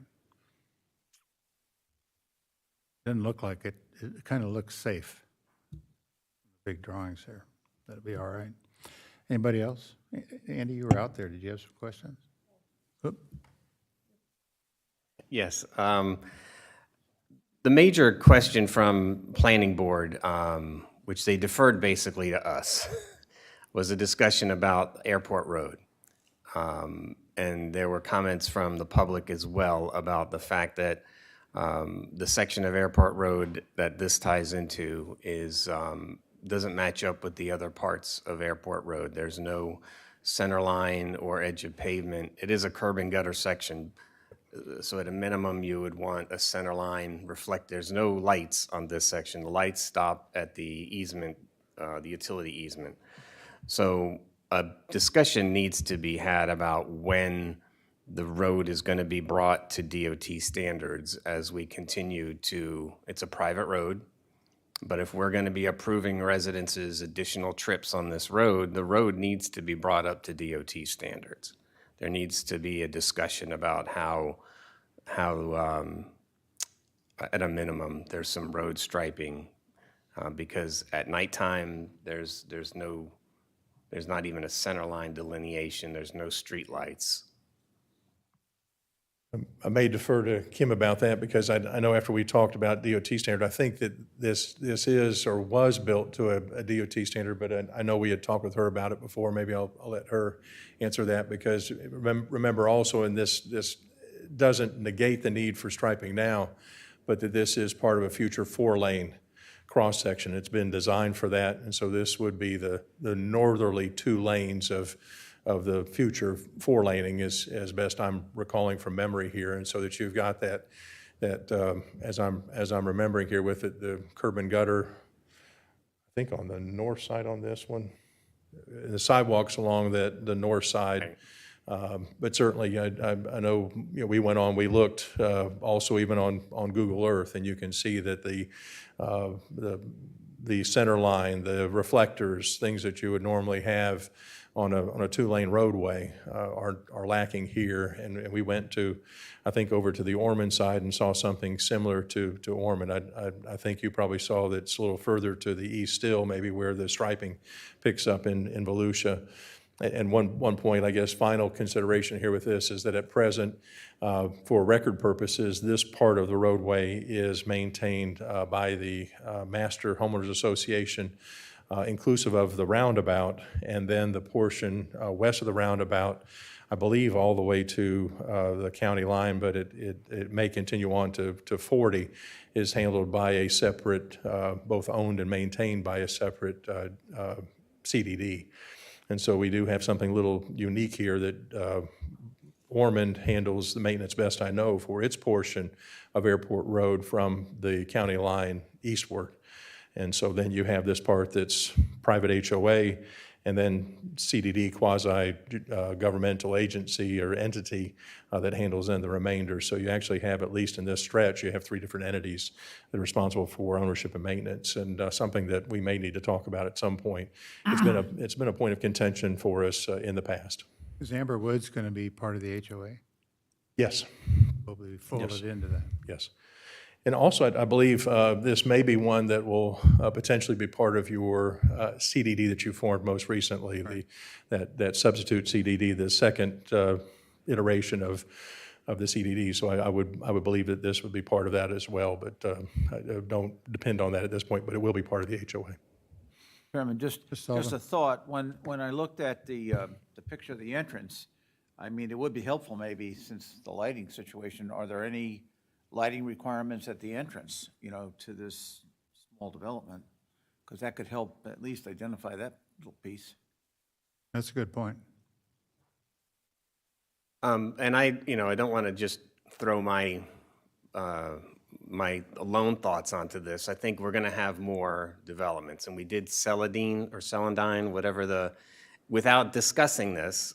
So it's not like I want to hold this project hostage, but my point being, we need to have a discussion with the homeowners association, the representatives, about the safety of the roadway in this section if we're going to continue. I mean, if there's consensus for staff to do that, I don't want to just, talk out of turn myself, but seeing the conditions, I can imagine at night that it's, and maybe with a street lighting, it will help, at least this connection, but I'll leave it at that. I think we need to have that continued discussion. And I want to, the next few comments are for consistency with PUDs. We went through, the most recent one was with the hammock, where the conversion from commercial to residential. I can't remember the name of that one. But we had discussions about heights and setbacks and sidewalks and other things. And I think there was consensus that the board wanted to see these things perpetuated as safety features. So the 35-foot height, is that going to be 2 stories, or is that a potential for 3 stories? Yeah, I'll let, I went too far back. I'll let Kim talk about that. I think it's going to be 2 stories, but at 35-foot height is, I think, consistent with what we've had elsewhere within the DRI. We don't have it expressed as stories. If it's 2 stories, then it'd be okay, that's consistent. We had discussions if there was 3 stories about that being problematic and having that part set back. But if it's just 2-story residence, then that's fine.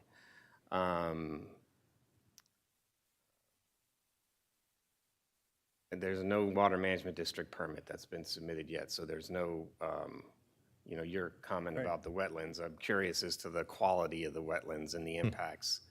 But I know they have, and the next question for Ms. Buck will be about the mitigation, the on-site mitigation bank, and how we will be able to track these impacts with the on-site bank. Okay. Passive recreation, so the wetlands that are placed in conservation and the pond, the last PUD had a path around the pond as passive recreation. So there has to be access to the conservation area or to the pond itself for it to be considered passive recreation. And there's no access to any of those on-site features. So I don't think there was an intent here for passive recreation at this site, so but it's written into the PUD. Okay. So if All it's right. written in there, we have to have access to that as a passive rec, or then at least expand the sidewalk all the way around so there's walking space, because there's other subdivisions in Hunter's Ridge that have sidewalks on both sides, and the most recent, the closest one has sidewalks on both sides. And that was another discussion with the PUD and the hammock about having each of the lots having access, especially there's a school bus stop. So you're making some students cross the road. It's not a huge subdivision, understood, but maybe the recreation component could at least be a safe sidewalk. You mentioned that there was already discussion for the pedestrian access across Airport Road. Okay, so that'll be in the construction drawings. Yeah, we spoke with the designer. It's an oversight. It's going to be in there. The other one's about the discrepancy between the PUD and the land development code on trees per lot.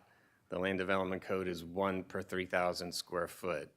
This is just calling out 1 per lot, and then 1 every 100 feet along the roadway, which is going to leave some lots deficient. So my suggestion is that the lots follow the LDC, and that at least they could still do the tree planting, but a minimum of the 6,000, these are 6,000 square foot lots, the smallest. So they should have 2 trees.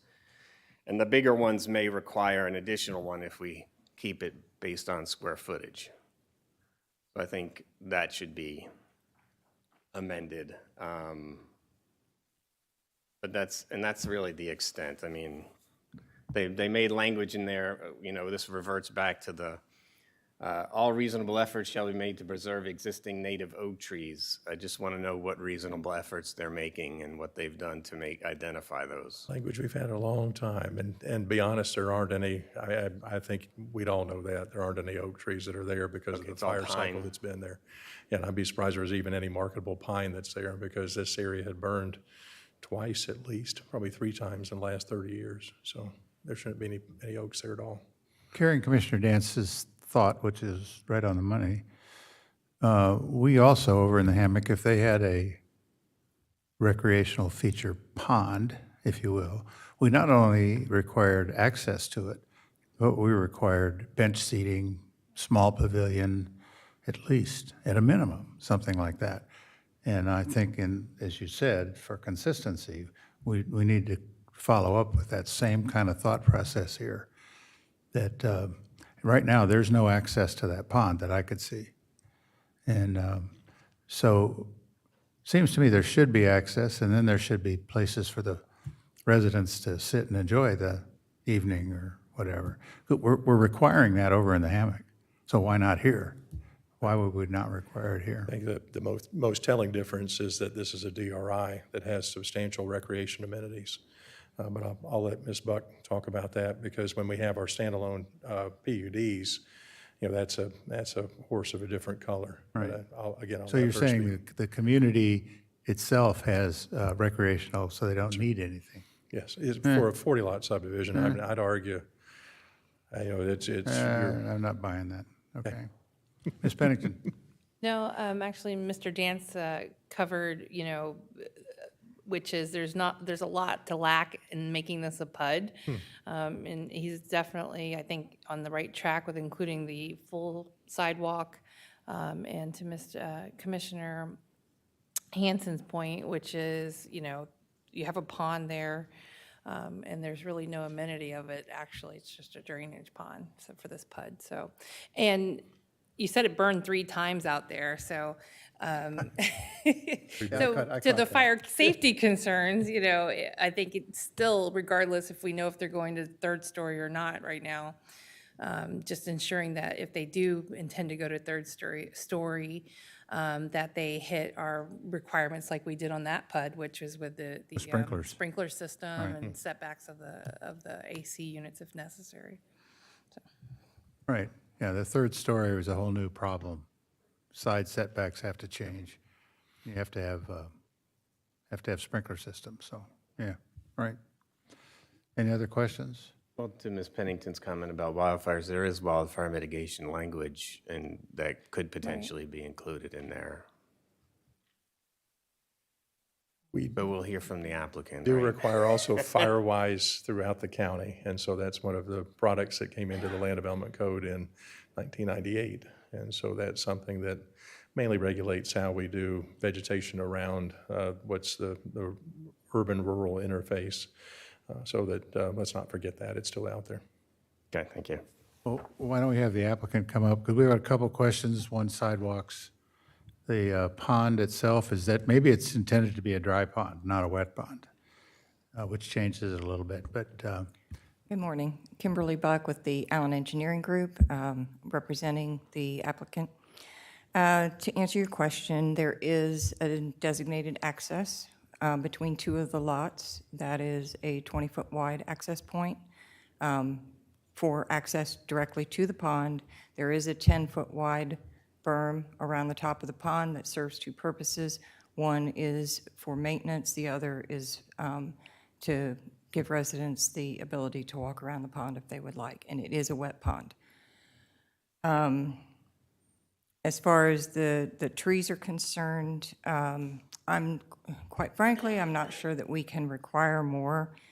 It is written into the DRI what the tree planting is required to be for everything in Hunter's Ridge, and so I'm not sure that we can change that without doing a proposed change to the DRI. So that's something that we'd have to talk with staff about. As far as the oak trees, Adam is right.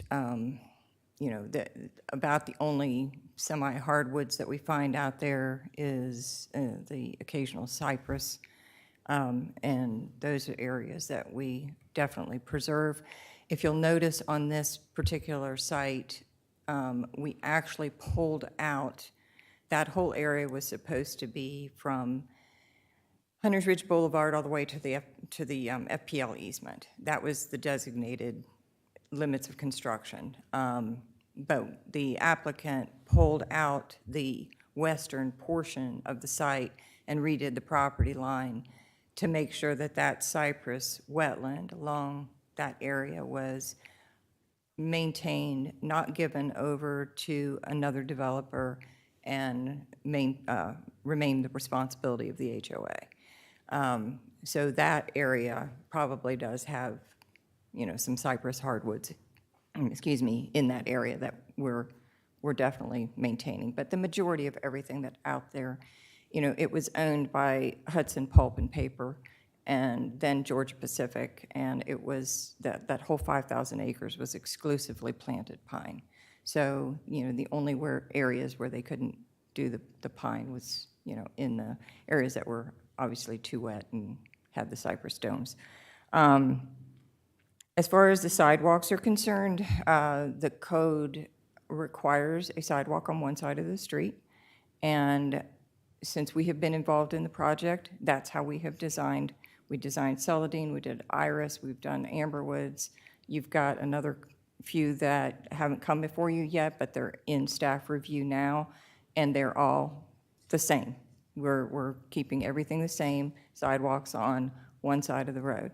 And then there is, again, in the DRI, a caveat or, requirement that there will be sidewalks on one side of the road and there will be bike paths throughout the development. So all of our loop roads have at least an 8-foot bike path on one side of the road and a 5-foot sidewalk on the other side.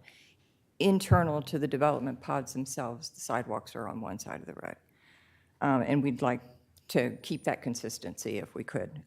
The other thing to keep in mind is we are currently in negotiation with a single developer for the balance of the project. And it will help keep everything that is left to develop in this project very consistent.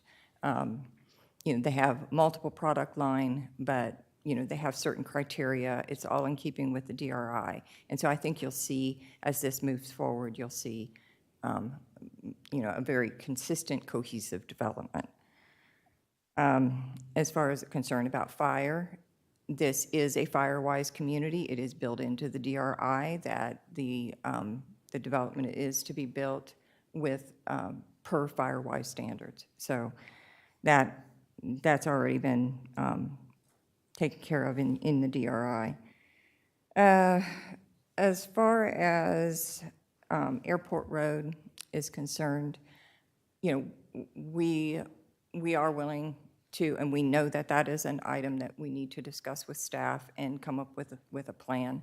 Quite frankly, between ownership and maintenance, there are probably 6 entities involved in Airport Road: Flagler County, Volusia County, 2 HOAs, CDD, master developer, Huntington's developer, and the city of Ormond Beach.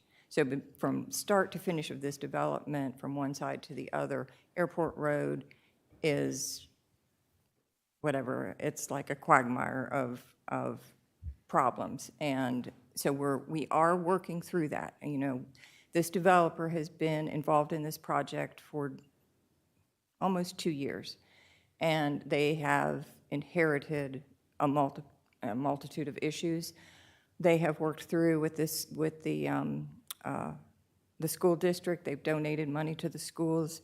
They have brought current their FTOT prop share payments and studies. They've got a lot on their plate, and they know that Airport Road is one of them.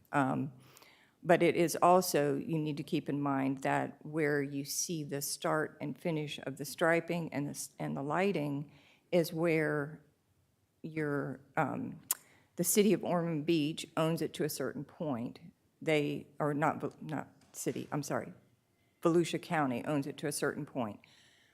They did not require any any lighting or striping and signage after it passed what's called Briargate subdivision.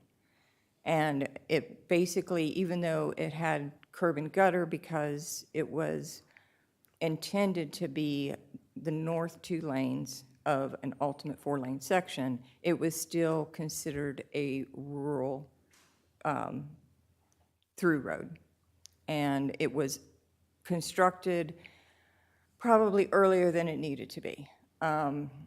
And so as these projects develop, that road will actually become more of an urban section. And, you know, it's a little early to make those modifications. But as, you know, in the next couple years, we're going to see more houses. You know, we've got one subdivision that's completing construction now, which is the Celadine subdivision. And we've got another one under construction, and we've got this one before you. So as these come online and you see more houses in the area, you know, we'll get the issues on Airport Road, you know, turn it more into an urban section. Mr. Sullivan brought up a good point about the Lighting. actual, the lighting just at the actual entrance. Oh, yes, Could you excuse me. talk about that? Yes, so each subdivision does have internal lighting, and typically there is a street light at the intersection. When we do the designs, we are working with FPL to provide the lightings, the internal lightings to the subdivisions. Then once again, back to the pond. Where's that access? I didn't see it on the drawing. Back, There it is. okay. At the cul-de-sac, if you'll see the pipe. Where the pipe is? Yeah, I can't read Yeah. the lot number. Okay. Looks like That will be an actual path? 18 and 19. That is 20-foot wide opening between those 2 lots that doesn't belong to anyone but the association. Right. Is there any plans, you said the berm is for the people, but is there going to be a pathway around? It's going to be grass. Just grass? It'll be a grass walking, I mean, you know, it'll just be a grass berm. And quite frankly, I like that better, simply because there's a subdivision that we recently completed in another city, and the city wanted a mulch trail. You know, they didn't want a concrete walk. They wanted it something natural, and they wanted mulch, and it's a disaster. It's impossible to maintain, and you know, you're constantly finding mulch in the water or it blowing everywhere, and then the homeowners that back up to it are extremely unhappy. So with grass, it's mowed, it's accessible, and you know, people can use it for access. Well, and the HOA could do something more if they wanted, right? Oh, yes. They could, Absolutely. at a future date, do something. Yes. different. Okay. Commissioners, anything else? I think the mitigating discussion is in the DRI. We have a really old DRI that we're working with. And so a lot of these standards don't apply to current developments. That is correct. I think again, in designing these, if that's really a path for utilizing the passive recreation, the sidewalk should have at least gone to where the path is supposed to be. Nobody's gonna know that that's a path to the back. And unfortunately, unless there's guidance in the DRI, it's hard to force anything at this point because the DRI is the guiding document. I think some of these things in the future should be thought about, maybe not as minimum standards, but as more thoughtful design in these PUDs as we move forward, recognizing that the DRI is old. So I don't know that there's anything, we have to go back to the DRI. You just have to, that's the guiding document. So they're more than capable of exceeding the minimums in the DRI, but at least the only thing we have to hold them to is the DRI component. So out of all the things that we discussed, I think there should, I don't think there's anything else we can do. How about the separation between lots 1 and 40 and Airport Road? Is there any requirement? Are you going to put any special landscaping or anything like that? That is landscaped. Oh, that's right, you don't see that plan. Yes, that's a 20-foot wide buffer area between the two. Require 40, another place. Okay. And none's required, quite frankly. So, Anything else, commissioners? Thank you, Kim. thank you. All right. Well, entertain a motion on 9C. Motion to approve item 9C, application 3368, request for approval of a planned unit development, site development plan for Amber Woods at Hunter's Ridge. Second. It's been moved and seconded to approve item 9C, application 3368. I'll open up to public comment. Anybody in the public wish to comment on application 3368? Seeing no one approach, I'll bring it back to the commission. All in favor, say aye. Aye. Aye.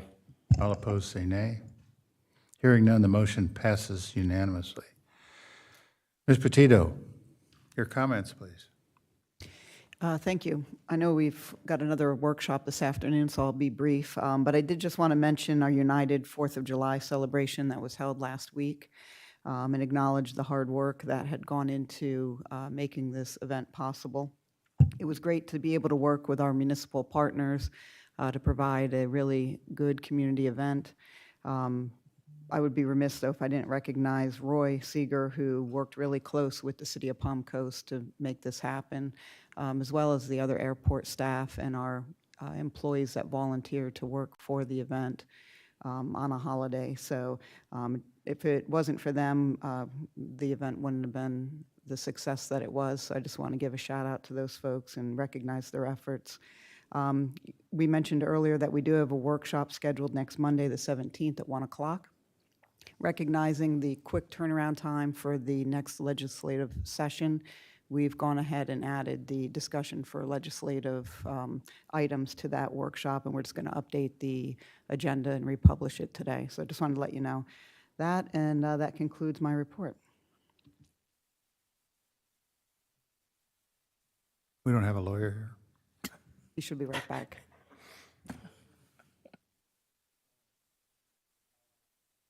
He's over here. Mr. Boylan, do you have anything to add? No? Okay, very well. It's time for the second community outreach. This 30-minute time period has been allocated for public comment for items not on the agenda. Each speaker will be allowed up to 3 minutes to address the commission. Speakers should approach the podium, identify themselves, and direct comments to the chair. Community outreach is now open. Seeing no one approach, I'll close community outreach. Commissioners, anything to report? Mr. Sullivan. Yeah, just two quick items. I attended the 85th anniversary of Marineland. Marineland's a good example of a very great place that is historical and a great place for people to visit. We know it's private, but it's next to a nice beach. And I think that the fact that it's still going strong after 85 years is important, so it's nice to be there for that. And I also attended the introduction of turtle number 19. We're up to 19 now. Its name is Gustav. It was created by Judy Womack and honors the Australian artist Gustav Klimt over near the entrance to Hammock Dunes. And I enjoyed being there, and it's another great addition. And we are going to keep going with our turtle trail. And There's it's more going to help coming. our FC3 program now in the future. Right. Mr. Dance. Really just wanted to thank everybody who had a hand in the 4th activities. It was well done. I think the logistics were better than the last airport event because there was much more clarity to the parking arrangements, and I think it all worked out very well, and the skies worked out for us. So other than that, that's all I've got. Ms. Bennington? I had a lovely time with Commissioner Dance and Commissioner Hanson representing Flagler County at Flagler Beach Parade. And thanks to you for getting all that organized, too. We That was had very a nice. good time and was really big crowds down there. So appreciate everyone going along with me on that. So, It was a huge crowd, huge. huge crowd. It's the biggest I've ever seen. Mr. O'Brien? No, I'd just echo everything else. 4th of July was great. The parade, the fireworks, everything was just super. I'll entertain a motion to adjourn. Motion to adjourn. We're adjourned. Thank you.